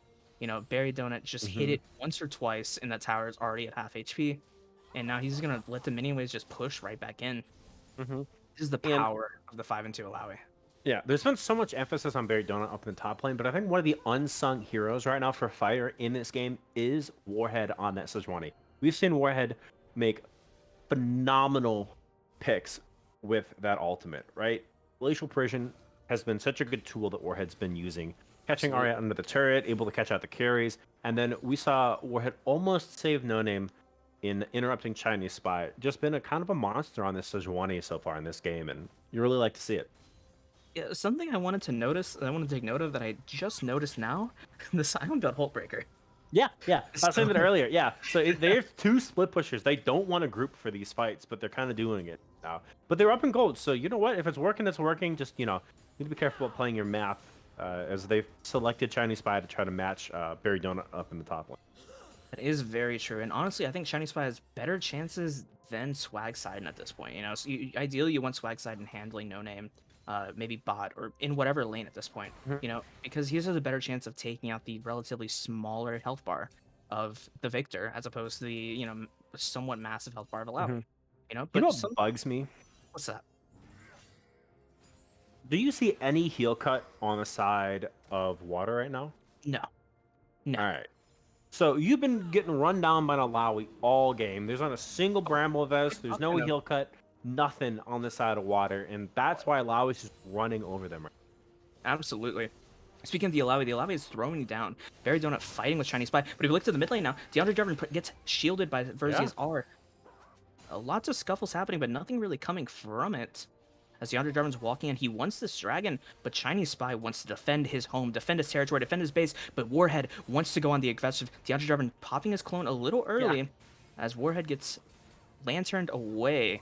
And now we have two fights happening at one time here. Pink Penguin does land that's the story of this game. Anytime a fight happens down the bot side, there's one going on the top side. But no one can stop Baridona right now. That's the inhibitor turn taken down. Going to take down the inhibitor. He's gonna get the inhibitor uncontested. He's gonna go for the inhibitor. If he just gets unmatched, Chinese Spy is gonna give it up. He could just keep on walking it in. To be honest, Sivir presses are you gonna stop this Alawi? DeAndre Jarvan's caught out. He's going to be fighting Hide on Shroud. Very low, gets Victor, Ard, and DeAndre Jarvan just in the middle of them all. Verziga now joining the fray, though, as he's now trying to kite out Warhead half HP, Pink Penguin half HP. Teleport coming into. Flashes and heals away. Wonderworld just barely living. But Alawi's in the base. They teleported in. They teleported over. The Nexus turrets. What are you going to do? Your Nexus. And you have teleported into the river, and now it's all of no. Spy, who is the only person here because Warhead is stopping the backs. Hide on Shroud so low. Chinese Spy is here trying to die fast, though. Baridona. So they stop the backs. Baridona looking for it. Can they get the win? I don't think so. What Chinese Spy might healing though. He might just go down here. Oh no! Look at the healing! Standing in the tentacles. Gosh. What are you gonna do? Finally, Hide on Shroud's here. Chinese Spy is gonna try and do whatever he can. Hide on Shroud takes so much damage. So close. It's very good for kill. Oh my gosh! I think DeAndre Jarvan dies here as well. It's the gauntlet. Yeah. Okay. Woo. Well, they got a couple kills. They lost all their turrets. Yeah, I mean it's just a Nexus. Yeah. Oh man, that is not good for water. Water has to commit at least 2 people to the top lane at all times now, or else Yellow is just gonna walk into your base and just take your Nexus the same way they took your entire top lane. There's nothing that Water can do against that unless you have an entire militia ready to defend against her. But here's the kicker, right? Baron's up. Barry Donut has teleport, while Swag Sidon doesn't, right? Or not? Sorry, Chinese Spy doesn't, right? So Right. they just put Barry Donut in the bot lane. The rest of them threaten Baron, and if they send 2 members, it's a free Baron. And if they don't send 2 members, that's another inhibitor that they get to take. So there's no winning situation right now that I can see for Water. But crazy enough, Water is still up 3,000 gold, even though their base is currently in shambles now. That is the craziest thing. They've put all of their chips in on the Salawi. Yeah. Fire has. And Look at it's the Senna, just paid though. off. The Senna's Senna quietly is popping off after that fight. right. The Senna is somebody to watch because you know, realistically, if she's building, you know, Kraken Slayer, she's built to fight and hurt. combat the Alawi Yeah. as a whole. So in these team fights, you know, if the Senna does proper spacing, she might be able to just take down the Alawi before the Alawi even has a chance to even attack a tower. We have But our Swag first. Titan is doing something questionable here. I think he Yep. wants to fight the Alawi and catch her off Does guard. have anti-heal. Very Down Donut. 2 levels, though, but Very Donut knows that with the ghouls. Yeah. He does. Barry Donut takes a very healthy amount of HP. So I said does a little more than I expected. Yeah, I As mean, Barry it's got Donut's the gonna Executioner's keep down. calling now. That is Yeah. true. That is true. Barry Donut's looking around, trying to figure out where they can go, what objectives they can take, getting some more vision They down get in case collapsed they decide to upon get if they're collapsed not upon. careful. Yeah. That they will. But Barry Donut's just going to keep on beating on this wave, beating on these minions, beating on these ghouls. They need And to now have they're more gonna back away. pressure towards Baron. Yeah. Like, they need to start positioning aggressively around that. Fire needs to get some vision control down there, and then just sit Barry Donut in the bot lane and use the teleport if need be. Or just sit back and split push and do what you've been doing so well so far. I couldn't agree more. And it's looking rough for Water, but ultimately They're winning these still fights, though. yeah, they Yeah. are. It's just crazy. Yeah, it's still very much anybody's game. Swag Sidon does miss the E onto it. DeAndre Jarvin maybe wants to jump over the wall here. With the Wukong changes in the recent patch notes, Mm-hmm. he is now able to do that. Berzia getting a root down onto Warhead, doing a little bit of damage, a little bit of healthy damage. DeAndre Jarvin still looking for a flank here. They spot him out. The Rush Lantern's away, and Warhead now Oh, maybe caught man. out here, but DeAndre Jarvin Yeah. goes completely. And now Shiny Spy is going in on Pink Penguin. Pink Penguin charmed. Already queued, and Heidenstraat takes down Pink Penguin. Now it's Wonderworld now on the front. Barry Donut coming Barry in. Donut has entered the fray. The raid boss is here, and the raid boss is tired of playing games. The Ari Heidenstraat gets the charm charm, on though. Berzia kiting back just barely, but Berzia does go down due to Oh the allowed my lead. The Shiny gosh. Spy is here, and the Yorick, that's right, Swag Sidon is the one that gets the kill onto Barry Donut. But now we're looking at a bit of a 3v2 situation here. Shiny Spy has in fact been inflicted by the Alawi E. His soul has been taken from him and left his body. But Yeah, it's that's not right, over it yet, is. as Warhead's just sitting there taking damage from Swag Sidon inside of the Oh, wall. no name. Swag could just turn this here. No Name also pretty low, just gets completely obliterated by those ghouls. His health bar is gone. But so is Yes. Swag Sidon, slowly reducing, slowly dropping, but he has the advantage in many ways, and the ghouls just jump on the Warhead. Oh, but he stands in front of the Victor Laser, The and that Victor does Laser, take yeah. him down. Whew. I mean, that was a really close fight with Oh, yeah. Barry Donut kind of teleporting into it. So I'm going to be honest with you. I think you kind of try to kite that back with a Thresh Box and the Sever Ultimate. Let them push into the mid lane. And then just take the bottom inhibitor at that point, right? Dude, there's no need to fight. You're winning the side lane. You need to play to the side lane, right? There's, after Chinese Spy ults, there's not a lot of follow-up damage if they're able to kind of kite this back with a Silver Ultimate. So I think you just don't pick these 5v5s right now because you're not winning them. No, absolutely. And I mean, it's kind of like Water's way of turning into it, I suppose. Mhm. You know, but Barry Donut is hovering topside now, and he knows he has vision on his side. Chinese Spy does spot him out though. Is something going to happen here? Barry Donut requesting for help from his team. Chinese Spy gets his soul taken away. Will Barry Donut actually take down the soul? That Chinese Spy damage. just gonna Oh walk my out here and gosh. take so much damage. He walks out of range, and now the tentacle is just going to start laying the Mhm. beat down onto him. While this is happening, Barry Donut's going to keep on walking top to try and push this in. The inhibitor is back up, which is good for the side of Water. Yeah. I mean, Barry Donut's almost full build as well, so Oh, they're gonna. oh, Oh, jeez. right. Pink Penguin does get the hook. DeAndre Jarvin in the middle of the lines. Then Sivir landing the ultimate, goes in Oh. their entire team. Speedy as can be. flash. DeAndre Jarvan trying to get away as fast as he can. W's away yet again. 1 HP. Warhead so low. No name so low. Chinese Spy taking that ping. Penguin Wonderworld is caught out. Chinese Spy might be able to go Wonderworld's in trouble. turn onto Wonderworld. DeAndre Jarvan just barely makes it out of there. And now the focus is on the Chinese Spy. And now Swag Side has entered the fray. The two No one's gonna champions stop with the top lane, Oathbreaker, though. and Warhead's super low. That's right. Nobody's stopping the top lane. DeAndre Jarvan might maybe, but Warhead gets taken down by Verzia. Verzia does so much damage to Could be Swag Side. Baron. So it could be indeed, but Alawi is in fact pushing into the base. DeAndre Jarvan is super low. He has to do something to defend his team. Wonderworld just going to try and reset here. Hide and Shroud just completely into Oh, it as he boy. walks into the jungle and gets hit by a Victor laser. And now Perry Donut is fighting. He's started the gauntlet run. The Oh raid my boss has started. gosh. The Dark Souls music is playing. Yeah, they got backup though. Here they come. That they do. Barry Donut wants to just walk this into the base and end it, while Swag Siden's taking the Ocean Dragon. They're gonna go for While the this end is here. happening, they're just Oh, gonna go no. for the end here. Yeah, Barry but Donut where's the top laner? doing What are you everything doing? he They're can. just gonna go for the end. They need a couple more auto attacks. That he is. The Nexus is just gonna drop down. No, we're not. Barry Donut goes down. No name super Gonna low. defend it. The Nexus has literally Oh my 250 gosh. HP. Oh my No god. way. They defend the base. No way. What? You just. Why would you kite that back? Just walk forward. You're gonna die, but you need like 1-2 auto attacks and you win the game. Oh, that's a huge blunder, I think, right there. Absolutely. Swag Side can just walk this into their base. Meanwhile, Chinese Spy is gonna he's TPing in. He's TPing into the middle lane. He's beating on Warhead. Yeah, Warhead's there to defend though. He is. but it's- Warhead, they're both super tanky, so it's gonna take a while for this fight to even go anywhere. Mhm. And we're just gonna dash away. You know, Pink. They're gonna lose Pink 2 is on the inhibitors. flank.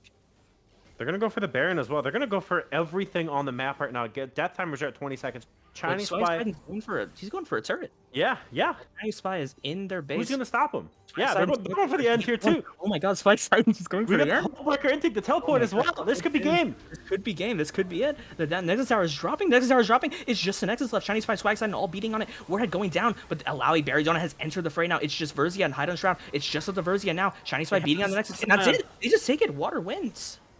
Oh my gosh. This game was about as wild as the draft was. Fire had it. They had the split push. They opted in for some poor 5v5s. They went horribly wrong. And what could have been the game-winning push off the back of that dragon fight, they just pulled up a little short. I don't know why they decided to kite back up away. All they need to do is push forward, throw your life away to win the game, and you would have won. But unfortunately, the Hullbreakers from Water are able to reach the Nexus, and they cannot be stopped. And Water walk away right now 1-1, and Fire fall to 0-2. My mind is blown. This was a wild game. This was a roller coaster. Yeah. Oh my god, it's always a banger with these guys. Yeah, well, that was game 2. Game 3 should be just as good, by the way. It will be number 1 seeded CB Rangers taking on number 1 seeded CB Ibiza. So, Ibiza 7-0, 14-1. Rangers 6-1, 13-3. So both these games should be awesome. We're looking forward to it. With that, though, we're going to throw to a quick break. And when we are back, it is the final game of Week 9. We are back.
All right, we're back for our final game of the evening. It is CB Rangers taking on CB Ibiza in a best of one to decide first and second place. I believe both these teams have locked in first and second.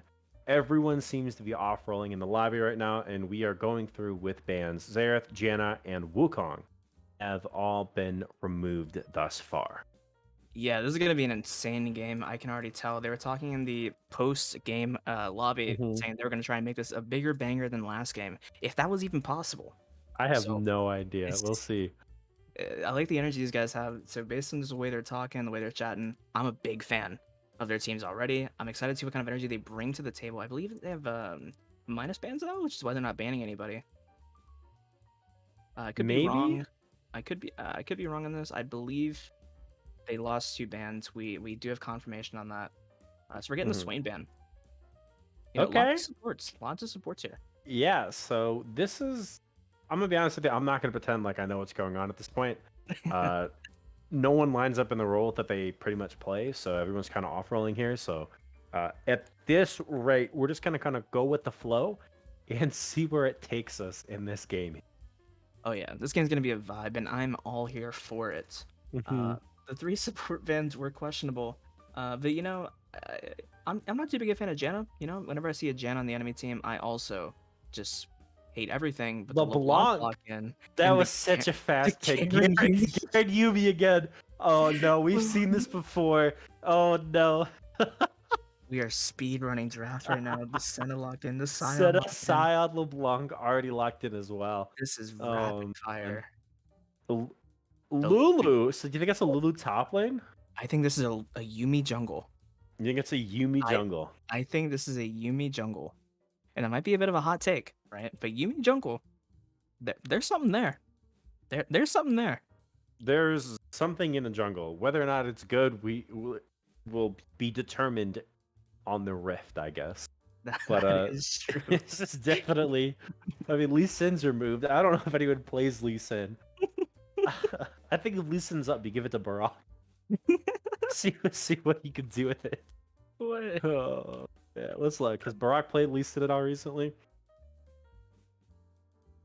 Oh, okay, good to see. The Seraphine does get banned away.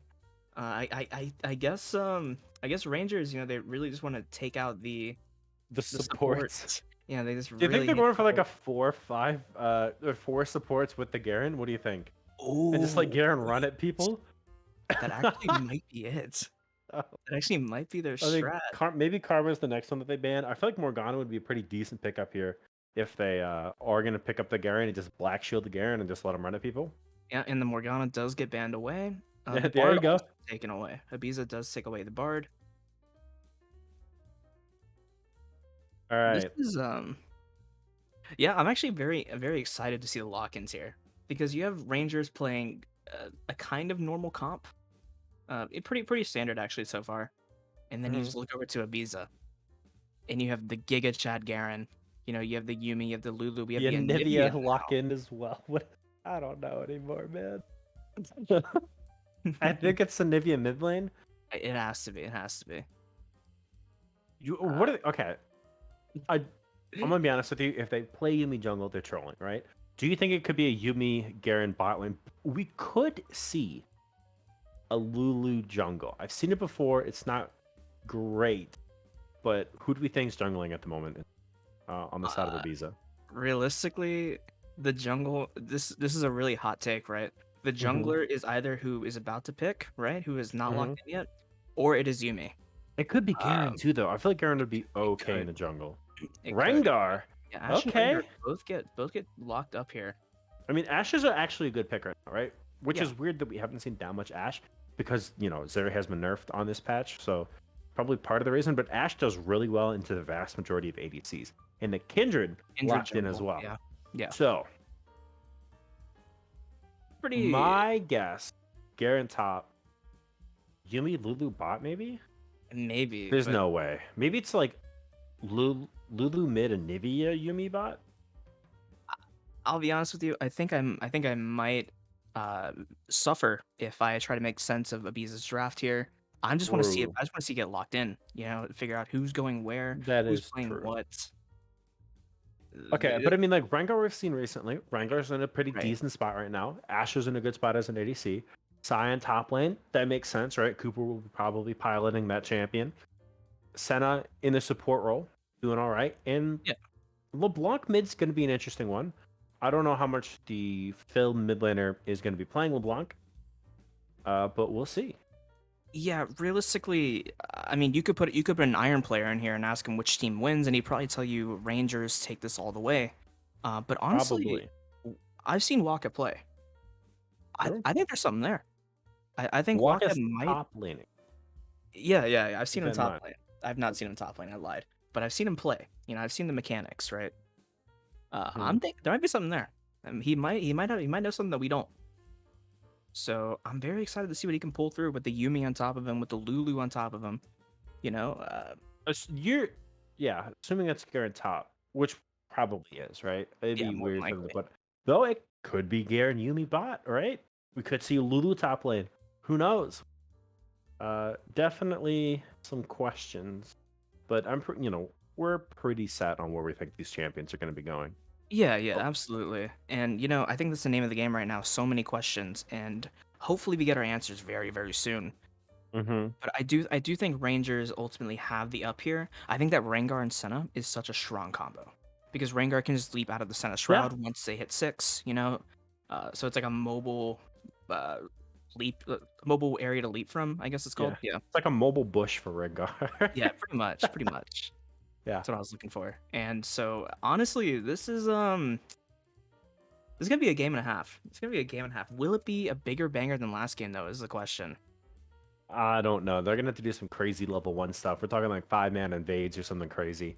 Yeah. But because the ending for game 2, Fire versus Water, was actually insane. The Nexus was literally like one hit off from being destroyed. Fire would have won that game. They don't get it, and then Water come back and win with the double hull breaker breaching the base there. So we'll see. It's definitely, they have a lot to live up to right now. Like a lot of hype to live up to from game. That they do. Delulu top. Who was right? Who was right? Waka's a support player. Waka doesn't play top lane champions. That's crazy. So Yeah. they picked the one top lane champion that Waka could pilot up there right now. It is the Lulu in on that solo lane. Unless they swap, right? You never know. But I mean, Garen Yumi, we've seen a bot lane before a long time ago, back when ADCs were in a rather rough spot. So we'll see. But it does look like it's going to be the Garen Yumi bot lane. It does. It does. So we're gonna be having Kaiten on Garen most likely then, yeah. With Yeah. Infernosk on the Yumi. Mm-hmm. Now this is a bit of a hot take. You know me, Traxon. I'm a support player. Recently turned Mhm. support player. This is a hot take. Yumi has a pretty high skill cap, right? So will Listening. Infernosk be able to do the Yumi mechanics appropriately? Is the question. Will they? I couldn't say it with a straight face. Yeah, no, Infernosk should be fine. Yeah, I think Yumi overall pretty So strong. hear me pick. out, right? Yeah. Infernosk plays Janna. So I think we'll be okay. Okay. Yeah, Janna was taken away. So yeah, I mean, if you can play Janna, you can play Yumi. It's a tale as old as time, really. Mm-hmm. Yeah. All supports are pretty much the same thing. I wouldn't go that far. You know me, Trax. I'm a support player, and I wouldn't go Look. that far. Yumi, Nautilus, what's the difference? I can't tell. Sometimes I can't either. All right. Well, it looks like they are lined up in in the roles that we thought they were. So we're gonna talk a couple more seconds here, and then before we throw it to a quick break, if this stands the next couple seconds here, whose team comp do you like more? Ranger. Ranger. Every day of the week. Every day of the week, Ranger. Okay. I could be in a All right. hospital ward, complete blind sight gone, and you could tell me the first champion on each team, and I would tell you Ranger. Okay. All right. Well, we're going to throw to a quick break. And when we are back, we'll have the match to decide first and second seed heading into playoffs tomorrow for the round of 12. We will be right back after this quick break.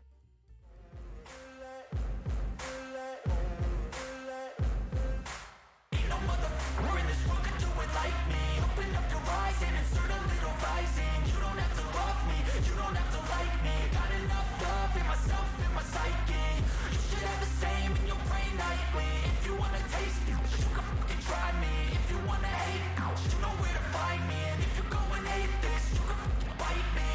cruising in my lane fast, call it high speed. I've been working hard, yeah, I've been working nightly. If you think you'll win, ha, nah, likely. I be taking shots, yeah, cold-blooded, icy. Watching numbers grow is what I call sightseeing. In the front row, run it up when they hype me. The following grows, they know how to ignite me. Call me CEO, I've been running right, see.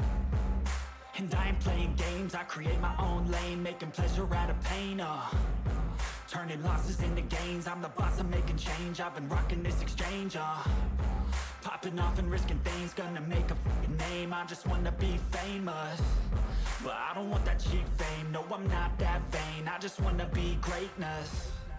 I just wanna be greatness. I just wanna be greatness. I just wanna be greatness. Ain't no motherfucker in this world could do it like me. Open up your eyes and insert a little rising. You don't have to love me, you don't have to like me. Got enough love in myself, in my psyche. You should have the same in your brain nightly. If you wanna taste me, you can fucking try me. If you wanna hate, you know where to find me. And if you go and hate this, you can fucking bite me.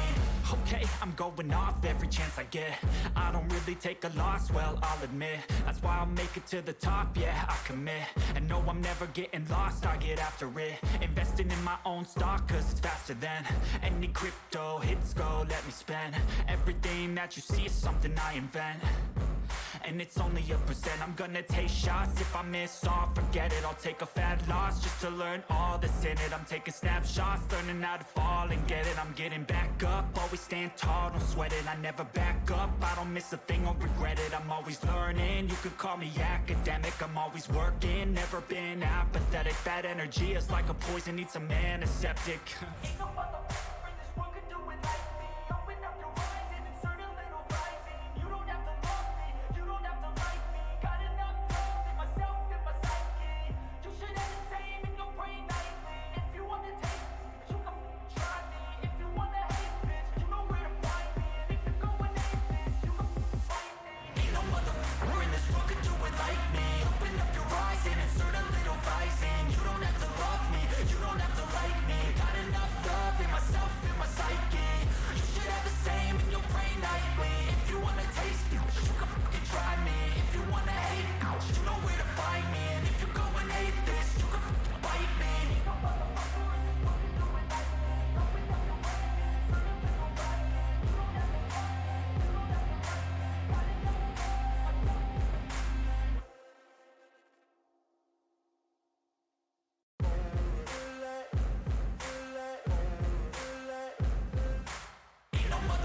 in this world could do it like me. Open up your eyes and insert a little rising. You don't have to love me, you don't have to like me. Got enough love in myself, in my psyche. You should have the same in your brain nightly. If you wanna taste me, you can fucking try me. If you wanna hate, you know where to find me. And if you go and hate this, you can fucking bite me. I'll be cruising in my lane fast, call it high speed. I've been working hard, yeah, I've been working nightly. If you think you'll win, ha, nah, likely. I be taking shots, yeah, cold-blooded, icy. Watching numbers grow is what I call sightseeing. In the front row, run it up when they hype me. The following grows, they know how to ignite me. Call me CEO, I've been running right, see. And I ain't playing games, I create my own lane, making pleasure out of pain, turning losses into gains, I'm the boss, I'm making change. I've been rocking this exchange, popping off and risking things, gonna make a name. I just wanna be famous, but I don't want that cheap fame. No, I'm not that vain, I just wanna be greatness. I just wanna be greatness. I just wanna be greatness. I just wanna be greatness. Ain't no motherfucker in this world could do it like me. Open up your eyes and insert a little rising. You don't have to love me, you don't have to like me. Got enough love in myself, in my psyche. You should have the same in your brain nightly. If you wanna taste me, you can fucking try me. If you wanna hate, you know where to find me. And if you go and hate this, you can fucking bite me. Okay, I'm going off every chance I get. I don't really take a loss, well, I'll admit. That's why I'll make it to the top, yeah, I commit. And no, I'm never getting lost, I get after it. Investing in my own stock, cause it's faster than any crypto hits go, let me spend. Everything that you see is something I invent. and it's only 1%. I'm gonna take shots, if I miss all, forget it. I'll take a fat loss just to learn all that's in it. I'm taking snapshots, learning how to fall and get it. I'm getting back up, always stand tall, don't sweat it. I never back up, I don't miss a thing or regret it. I'm always learning, you could call me academic. I'm always working, never been apathetic. Bad energy is like a poison, needs some antiseptic. Ain't no motherfucker in this world could do it like me. Open up your eyes and insert a little rising. You don't have to love me, you don't have to like me. Got enough love in myself, in my psyche. You should have the same in your brain nightly. If you want to taste me, you can try me. If you want to hate, bitch, you know where to find me. And if you're going ape, bitch, you can fight me. Ain't no motherfucker in this world could do it like me. Open up your eyes and insert a little rising. You don't have to love me, you don't have to like me. Got enough love in myself, in my psyche. You should have the same in your brain nightly. If you want to taste me, you can fucking try me. If you want to hate, you know where to find me. We're in a game 3 of the night. Best of 1 to decide first and second place. It's CB Rangers taking on CB Ibiza. And we have some level 1 shenanigans. Oh, the Yumi could be in trouble. The jump comes through. Brock jumping out of the Yumi, but Chitin is in the area. Garen is there to save the cat. Does have Ghost if need be. Brock getting a little bit of damage on a Chitin, but there's no further follow-up damage. Oh, but the center Chitin root might have to flash this. yeah, Yeah, the Kaizen root does in comes fact through. flash. Yeah, so that's, I mean, they Wow. did get something out of it, right? They did get the flash, but look at the top side. Waka and Adashan invading up on the top side.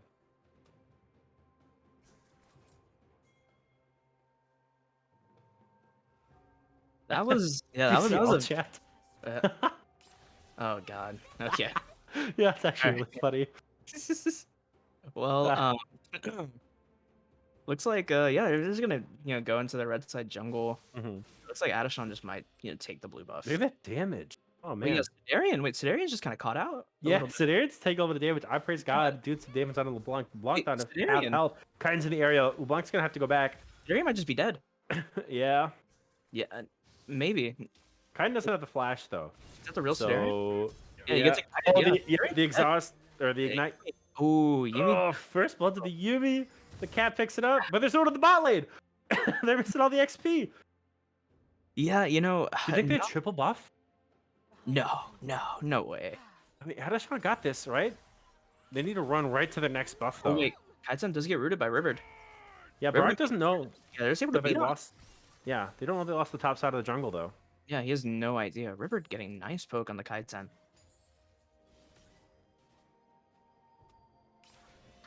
Adashan- yeah, the Lulu Hanging I'm out in the very top interested lane. in seeing how the Lulu does play out in the top lane. Mm-hmm. Sion wins very few matches level 1, and unfortunately for Waka, this is in fact a matchup that Sion does win. Yeah. And speaking of winning and losing matchups, Kaiten's getting poked out by the Senna and the Ashe. Yeah, They but pop the here Ghost comes the and exhaust. Oh, gets one more auto Ghost attack. completely yeah, the Yumi shield does come down. Praise God's here, stuns the Ashe out. Peacemaker has to flash away and pop heal. River going up, Oh, trying to one more get the heal attack. out onto Kaiten. River does take down Kaiten. Kaiten drops. No ghost, no exhaust on the side of Ibiza. 1-for-1 so far. Yeah, that's definitely rough in the bot side, right? Peacemaker never playing that 2v3 really well. Almost proc the passive as well. My apologies. Jeez. On I Praise God on that Anivia. So, finally, the Garen Yumi, not so hot, dude. Yeah, which I mean, it's to be expected whenever you're playing a Garen Yume into a comp like Ashe and Senna, which are Yeah. two very impressive champions. Both actually pretty strong right now. Yeah. And yeah, I mean, Barak, meanwhile, he's taking advantage of the fact that, his entire team is doing relatively well at the moment. So he's going to go ahead and walk into Adashan's jungle and take some cants from him.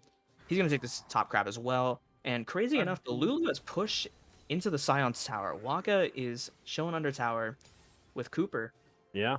poking him out a little bit. Who's in the area? Here That's very comes the true. raccoon dog up in the top lane, Barak. Looking for a Barak. nice flank onto Waka. Cooper's Oh my God, really but low, Waka is though. doing so much damage. Yeah. Cooper just flashes away. It Oh, the takes the shield, polymorph. and Barak Yeah. does get polymorphed out. Waka playing this exceptionally well. Might just be able to get out of here. Barak has nowhere to really defend We're against. going for the He kill out of does Cooper. flash away. Waka trying to get Oh Cooper. my Cooper survives. gosh. Oh my god, he has 20 HP. He greeted far too much. Waka Yeah. might just drop down here. He polymorphs though. He polymorphs Barak. Barak hits flashes for him. But the bot lane, the fighting's not done yet. Yeah. River and Peacemaker fighting out Adishon, Kaiten, and Infernosk. Adishon's here doing some damage. Senna pops her shroud, and Wolf does a little bit of damage. Oh, but Kaiten gets rooted by River. River providing so much oppressive damage onto the center here. River walking up going for even this. further. They're going for the kill. Can the Yumi Oh, heal? Oh, just it isn't. barely walks out of the Ashe W and gets away. The volley, not enough to slow Kaiten, not enough to do enough I damage. praise God, my the passive, yeah. Oh, yeah, sure enough. Everything's It's a lot of happening minions, all at though. once. It Yeah. is Sidarian's losing this trade. Crazy enough, he's losing trade to an Anivia Losing to the egg. minions. Yeah. Oh, you hate to see it. Just That not you quite do. there with the items. No, it's to be expected from a LeBlanc. You know, your LeBlanc's not too strong early game. It's not until she Yeah. gets like an item when she actually starts doing LeBlanc things and just LeBlanc things are insane late game especially. But Adishon Adishon's is fighting out onto Peacemaker living right in the now. bot lane. Titan. Yeah, Barak is here though, and River roots the Adishon, and Adishon flashes into Kaiten and roots them both. And now the Yumi's got to work Exhaust as overtime well. here. As Kaiten gets exhausted. Peacemaker takes on Yeah. Adishon with his auto attacks. River going for the root Good misses it though. sidestep. Peacemaker though lands the volley and gets a double kill. Kaiten drops. Adishon drops. It is just Infernosk, and he is going to hit B. Something I want to Yeah. take note of is that the Yumi has first strike, and I'm very interested to see how much Didn't even damage they notice can put that. out with it. Yeah. I just now noticed that. I mean, So it's I'm a very- lethal tempo Lulu up on the top side as well. It is. It is. Oh And my gosh, with 2 daggers as well, I just realized. Is this the Nasher suit buy perhaps? It might be on hit Lulu we're seeing up in the top lane.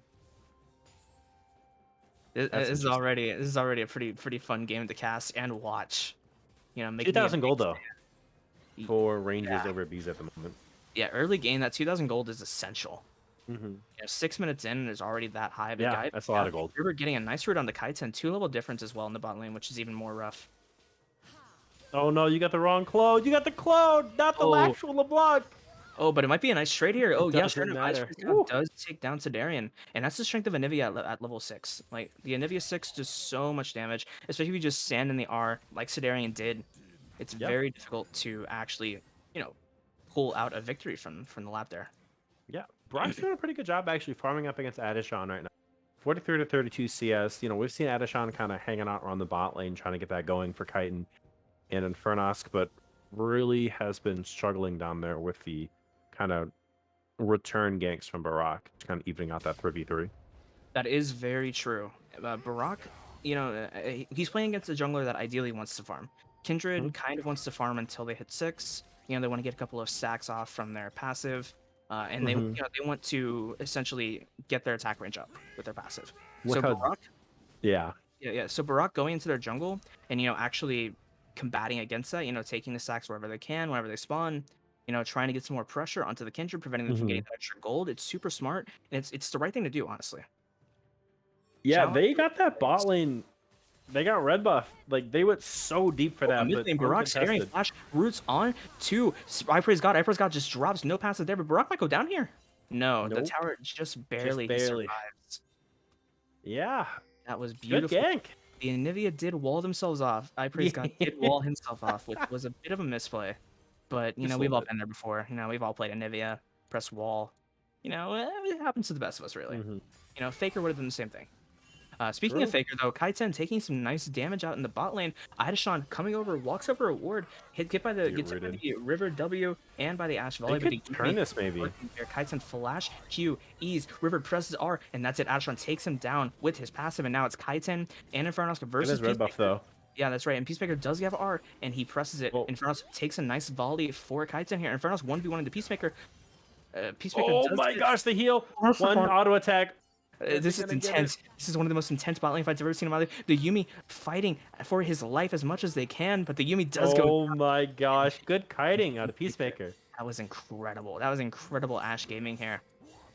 401, 400 gold bounty right now on that Ashe. That It's is a big not shutdown. something. That is not something you want on an Ashe. Is No. 4 kills, no deaths.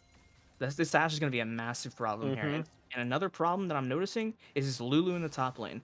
farming up even with the Scion here. Has Yeah. the recurve bow already. This Lulu might actually be Ibiza's key to victory. But who knows, as they now have a massive minion wave, taking some minions, taking some nice damage though from Cooper. And while this is all happening, River's walking into the blue side jungle, getting some nice vision. Kaiten being able to free farm finally. Once he hits 6, which he just did, maybe something more. But Scion pops Oh. R. Cooper not hitting some damage onto Waka, taking some damage from minions. Waka pops R and polymorphs Cooper. Cooper flashes onto Waka, flashes away, and just barely walks to the Scion Q. Beautifully played, masterfully. And Adashon is Yeah, here now comes here. Adashon. Adashon does have his R ready as well. Walker's walking over. Cooper has no mana. But a Yeah, minion looks wave like Cooper's is just here. gonna walk away. And Yeah. Cooper's just gonna walk away. Waka's gonna grab the minion wave. Hopefully, I mean, yeah. yeah. Not play overstay too much. And they're just gonna grab this bot crab or top crab. Possibly even Rift Herald if they wanted to, considering the fact that Barak is currently taking the Infernal Dragon. They could just handshake the objectives. In which case, it would be very good for the side of Ibiza. But instead, Adashon's gonna walk into their blue side jungle, take some objectives, get some extra gold under their belt. Yeah, and one of the issues that they kind of ran into on that top gank is Adashon didn't have boost at the time, and Cooper did. So there's really never a route in which Adashon could just walk Cooper down up the top lane. Right. Upper's got getting pretty low though in the mid lane. Yeah, Ivory's God is looking pretty low. Adashon's here to maybe try and help out a little bit. While this is all happening, there is some scuffle happening in the bot lane. Kaiten getting rooted nonstop, trying to go for as many minions as he can. And looks like they're having a lot of fun. It does. Just constantly taking both. Whenever I play against an Ashe in a bot lane, I have nothing but fun. It's one of the most enjoyable lanes to play against. I'd Very say true. not as fun as like Caitlyn, Lux, Morgana when that was the meta, Man. but still a lot of fun. It looks like. Right. I have so much fun. I had so much fun. Whenever Caitlyn and Lux got locked in the bot lane against me, and I got hit by one stray Lux Q, and then all of a sudden I didn't have a health bar. That was my favorite thing. Big Yeah. fan. And Level 3 honestly, just dying. yeah. Ooh, so much Good fun. times. Getting This back is- to my yeah. traumatic episode. The bot lane has been very volatile, in the sense of the Yumi has been applying the poke that they're meant to, and Kaiten has just been getting tower dove. He got Oh, Senna my He God. took so much damage just now, just from the Ashe Q, from the Ashe W. Yeah, River applying so much pressure. that's definitely rough right there. It I hate is. to kind of see it, but we'll see if they're able to come back. But unfortunately, the Garen Yumi bot lane is Top lane, kind of fell flat on its face. Cooper pressing R onto Waka. Waka half health at the moment. Polymorphs. Cooper misses the cannon minion. No, he doesn't. Sorry, Cooper misses the cannon minion. Shoves a minion into Waka. Waka taking some damage, but he is luckily healing from it, taking these minions as much as he can. He does have a Vampiric Scepter now, which means he's going to be able to heal off these minions. And yeah, I mean, everything's... Oh, Iper's got in the mid lane, though. Yeah, Sidarian and a lot of Iper's got damage. to root one another. Iper's God did kind of lose the trade there as a whole, but he's going to be able to take these minions. He's going to be able to play it super safe and farm, while Barak takes the Rift Herald, and he's going to walk it top. Speaking of top lane, we're going to walk back to it. This is the lane to watch. Waka and Oh Cooper. no. I've been just at one of those throats, but Iper's God does get taken out by Sidarian. He's in his passive now. He's Is it resurrecting. the damage? I don't know if he's got it. He Oh, does the like- Ashe also. Oh, but the Ashe are just barely just saves him. Incredible timing from Peacemaker. Peacemaker's insane, but Infernos comes in and gets the kill on Sidarian, but Barak is now in the mid lane. That's right. And Kaiten is not messing around anymore. Barak flashes out of the way. That's what a damage though. Infernos pressing R. Peacemaker is rooted and gets silenced by Kaiten, but Oh, I you mean want the that, Kraken though. Slayer just does so much damage. Yeah. Kraken Slayer just absolutely dunking on Chitin there. I think you take that kill and kind of back off. Obviously, hindsight's a little 2020, but Chitin going a little too deep off the back of the Yumi ultimate. Just not able to kind of go toe-to-toe with Peacemaker yet with that fully completed 5-kill Ashe right now. Right, and it sort of feels like, they picked the Garen Yumi because they saw what Garen Yumi is capable of in a solo queue game, but they haven't replicated the steps to achieve the win con of Garen Yumi. They haven't gotten the Garen ahead. The Garen doesn't have levels. The Garen doesn't have anything. The Yumi has a Ludens Tempest. There's so many different things that can go wrong here that are going wrong, right? Yeah, I think Garen Yumi isn't great early, but like it does really well later on in the game, and unfortunately they're nowhere near that. And I think one of the issues that they kind of ran into is they kind of sacked all the other lanes to try to throw resources into what was already a losing 2v2. So then when you start throwing a jungler down there, in And an speaking already of losing losing lane, it just goes 2v2, it worse. now becomes another Mhm. 2v1 as Kaiten just gets deleted by Rivered and by Barak. Trying to just force a fight here. Thought he could take down Rivered, the 0-4 Garen, with only a Hearthbound Axe against the Senna with an Umbral Glaive and Boots of Swiftness. He tried to take the fight and he just lost completely. Although he did get the Senna Exhaust, that is something that he got, but he also flashed for it. Yeah, they're gonna lose bot turret for it as well. Just it's not looking great. Oh, Oh, Rivered flashing, roots the Ash Kindred. arrow. Adishon just completely Oh yeah, my just gosh. completely take out. Infernos jumping from host to host as he is now trying to survive, do whatever he can. Feastmaker flashing out of the way, River flashing out, Mm. effing out of the way. Yumi taken down finally. Yeah, 13-4 right now in kills. About a 5,000 gold separates these two teams sub 15 minutes. That it I'm is. not sure there's much right now that Ibiza can do to try to come back from this. No, but I mean, they dropped the Rift Herald in the bot lane. It's Mhm. 15 minutes, and they're already getting this They inner could go for a turret. second charge if they want to could. try to force it, but the respawns are there, so they're not going to go Just for gonna it. back off. Just gonna back Yeah. off. Spam pinging the dragon. They're gonna go for the dragon. They're gonna take down this Rift Herald, and honestly, things are looking pretty dire. Yeah, Like, things are looking pretty dire already.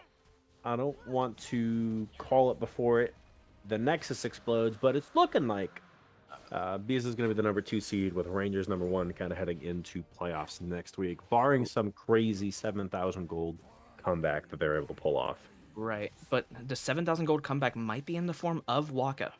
Waka's doing well up at the top lane right now. Does have the Blade of the Ruin King finished, and That is but the true. issue is it's Waka up on the side lane when the rest of the map is just getting pummeled right now by CB Rangers. So I'm not sure if Waka is able to make enough of an impact. There's a slight gold lead off the CS farm, but that's pretty much negated with the tower objectives taken from Rangers here. Right. But really, I mean, it's in the hands of two people in this game right now, right? In order for Bees to win, there are two hands that need to be active in play here, and that's God and that's Waka, right? Yeah. So really, Well, Waka. Oh my God, River Waka's could be in being trouble. so much damage on the River. River pressing the Q though, getting some nice heal. Waka does press R, and a Nivea. I praise God does get the kill. But Waka's not done yet. He wants to continue his reign of Yeah, looking terror. for Cooper. Onto the Sion. Cooper flashes away, and Infernos burning his R, but that's okay. It's on a very short cooldown. Barak going deep. Barak is in fact going deep into the jungle. Adishon so low. Adishon taken Oh. down. I praise Adishon. Actually, the Wolf takes him down, but Cooper is here to play, as is Peacemaker. Yeah, that's a lot of damage though coming out of the Nivea. I have to be careful. Absolutely. And guess who's on the flank? Guess who's coming into the battle? But Waka himself. Waka getting some nice damage off onto Cooper. Peacemaker proccing the heal. Waka unsure who he wanted to go onto, but Kaiten is here on to Cooper and presses R and just kills him completely. Hey, Guidance worth gold again. Absolutely. That's what we like to see. And it's like I said, this is what you need for the Garen Yumi to be actually viable, is you need levels and you need gold onto the Garen. Okay. I thought Peacemaker was going to greed for one more wave. Waka thought it as well, potentially. Sidarian in the mid lane. Sidarian mid lane, rooting, praise God, gets him to half HP. River is down in the mid lane as well. Sidarian getting some more damage on the Kaiten, who's queuing away, trying to get away as fast as he can. He has a Yumi on top of him, but will he be able to get away? He does take so much damage from Sidarian and from River, but he dodges everything, but it's not enough. He gets exhausted. Sidarian exhausts. Oh my god. Yumi takes down as well, taken down Dude, by he's so River. much damage. Adishon going in, he just watched his two comrades die, but he thinks he can turn it up and turn the tides in the battle. He pops his R, but it's not enough. He gets rooted under his tower. River so low. River so much damage as he goes down. They walk in one by one, all get taken down. 3 quick kills over in the 2v3 to Rivered and Sidarian. Absolutely, but it's Looking for not more. over yet, because I praise God. The just Ash got Arrow. the Ash Arrow, and now he is sitting under tower, a sitting duck. He could not move for 6 seconds in a row, and Waka is here, the savior of CV Ibiza. Can he escape? Can he survive? And he does, just barely popping the Lulu R. But now Speaking of Kaiten is overextension. here. That it is, Yeah. and now Sidarian goes down. Kaiten taking him down with the Garen E. It's not over yet though. I praise God is bloodthirsty. But it does not matter because he's slowed down by the Ash volley. He wants to do something. He wants to make some kind of difference in the game, some kind of impact. But so does Waka. And Waka sees a Scion in his sights while he is at 400 HP. But instead he's going to go for them anyways instead. Speaking of bloodshot on the eyes, Kaiten and Barak in the topside jungle. So much is happening in this game, Traxon. So much is happening in this game. Yeah, and I'm going to be honest with you. It's not looking good, though. Well, stuff is happening. They do get a couple kills. They lose a whole bunch in the mid lane. They lose the tier 2 mid lane turret as well. So while there was a bit of an overextension coming out of CB Rangers, there's no objectives on the map. There's no way for CB Ibiza to really punish them. So the only thing that they're able to do is kind of get out to the side lanes, get a little bit more farm. But they did get some gold, a little bit of shutdown in the pockets, but unfortunately none of it was from Peacemaker on that Ashe. Yeah, not quite. But speaking of the Ashe, Peacemaker drops his R onto Adashon. Adashon flashes out of the way, but it's not enough. He gets rooted by the Rengar. Barak taking down Adashon. Now Kaiten is a sitting duck with a Yumi on top of him. Barak blocking his R. Gets on top of the Kaiten. damage. Infernos pops his R, trying to root as many people as he can, but Kaiten goes down. Sidarian super low. Barak not low at all, trying to go under the tower. Yumi trying to get the Q off, but just barely misses. Yeah, and 8,000 gold, 10 kills, 5 turrets. It's not looking great for Rangers. We'll see what they're able to do, but I really don't see an angle in which they are able to do much in this game here. It is looking pretty dire. All things considered, it's looking pretty dire, but there are some obvious win cons we have to look at, right? I mean, we have the Dragon coming up in 15 seconds, which would put Rangers at soul points as well. Something we need to just take note of is the fact that Yumi is just a very strong champion overall, right? So all they really need to do, speaking of Yumi being a strong champion, he presses the Q onto Senna, but it's not enough as River presses R, but now River is caught out and gets completely taken out by Adashon. Adashon is super low though. Zidarian in the backline, in the Lion's Den, trying to do as much as he can, but Iper Scott is also getting beaten down by Barak. Not Obama, Barak in the gonna die here. But Kaiten does go for the trade, and now it's Sidarian and Peacemaker against the world as Kaiten and Waka and We got Inferno mid lane. here. Mid lane though, you're right, the Scion with the Hullbreaker with the Rift Herald just beating into their base here, but will Scion get the next? Will Scion get the inhibitor? Is he gonna go for it? He is gonna go for They're the gonna inhibitor. get a second charge. Yeah, what is Waka gonna do? Not much you can do right now against the Scion. There's not much the Savior of Ibiza can do at the moment. So Cooper is just gonna go ahead and get this inhibitor, and the Rift Herald is just gonna charge again. Waka's taking more damage from minions than he's dealing to Cooper right That now. he is, Oh and no, he's gonna get run down. It's gonna go down. Cooper just so much damage. The polymorph though, the polymorph does come out, but it's not enough. Oh no. Just presses Q and takes him down. But it's okay because Adashon does get the trade, and now Cooper's in his passive. Can he do something with it? The Dragon is still up, the Baron is still up, and now Rangers are slowly walking their way up the mid lane over to the objectives. Can they get something? Kaiten in the bot side jungle. He might be able to do something as well. It's unknown, but we're going to keep on watching, see what happens to Darian looking for something. Kaiten just warding, backing up. That's fine. That's a smart thing to do to try and ensure that the soul point does not get brought to.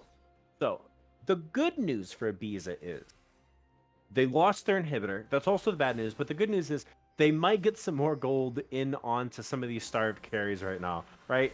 If you look at, there's a Absolutely. 3,000 gold difference between Chitin right now and Peacemaker, so these carries definitely kind of starved out at the moment. It is very, yeah. Things aren't looking too good, right? But you know, we have a couple of things, like you said. The minion waves are always going to be pushing into the mid lane for Ibiza's side. On top of that, objective bounties. Objective bounties are massive here. To add to that, champion bounties. The Ashe is a 700 gold bounty and a health bar the size of Rhode Island. You know, it's not too large, right? So That's true.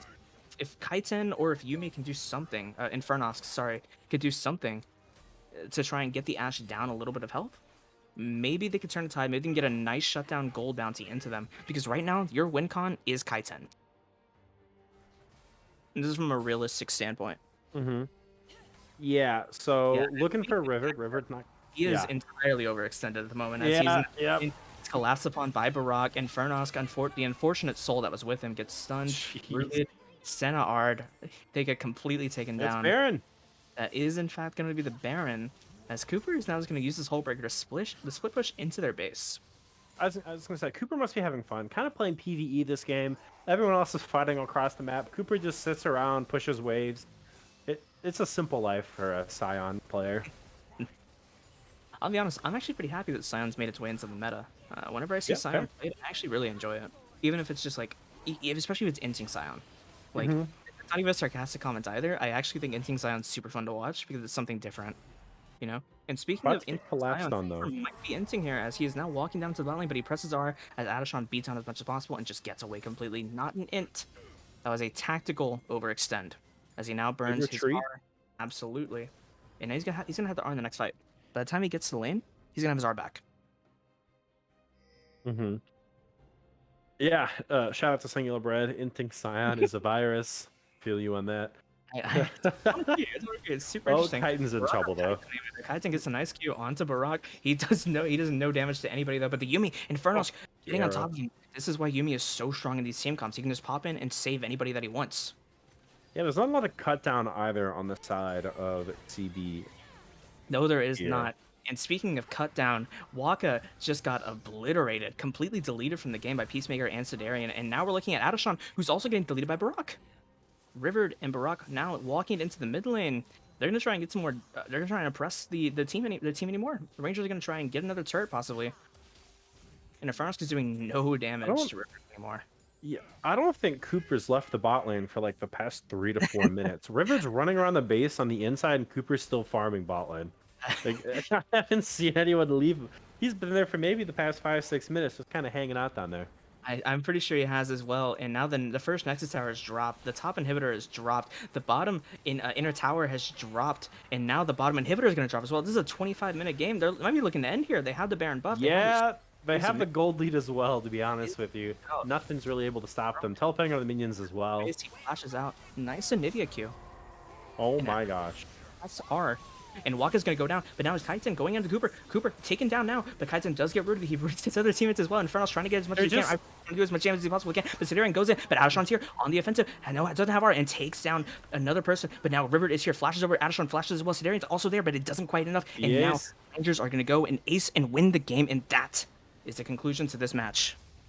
Yeah, so that's your number 1 seed. CB Rangers are going to be number 1. CB Ibiza number 2. They had it locked in, so they had a little bit of fun in this last game. Didn't want to take it too serious heading into playoffs next week. We've seen teams kind of crack under that pressure of trying to maintain like the perfect record heading into playoffs. So played it smart, locked in first and second. At the end of the day, you got to beat everyone anyway, right? You're not really worried about what side you end up on for playoffs. But GG's to both teams here. Absolutely. Both teams played it really well. And I'll be honest, it was a really fun game to watch, all things considered. You know, the team fights were strong. It's like I said, it was just like a better comp, you know? Rangers ultimately just had a much better comp than Ibiza, which is, you know, to be expected whenever you pick the Lulu top, the Garen ADC. But overall, very fun game. Very, very fun game. Yeah, and I believe that's going to wrap it up for us tonight. I also think the stream 1 has ended as well. So we will take a look to see the results here and see where everyone kind of stacks up at the end of the night when the match history reports come in. Actually, let me see. I think we're waiting on Aftermath and New World Esports Mercury. I believe that's one of the only games that's left here. But with that, we're going to throw it to the end, actually. We're going to wrap this all up for the weekend. When we are back, we'll be back next week with the round of 12 for playoffs. Thank you. It's been a wonderful evening. I'm Traxon. We have Archer Uwu and Pop Tart. Thank you. Thank you for a great group of casts. But before we go, one more thing.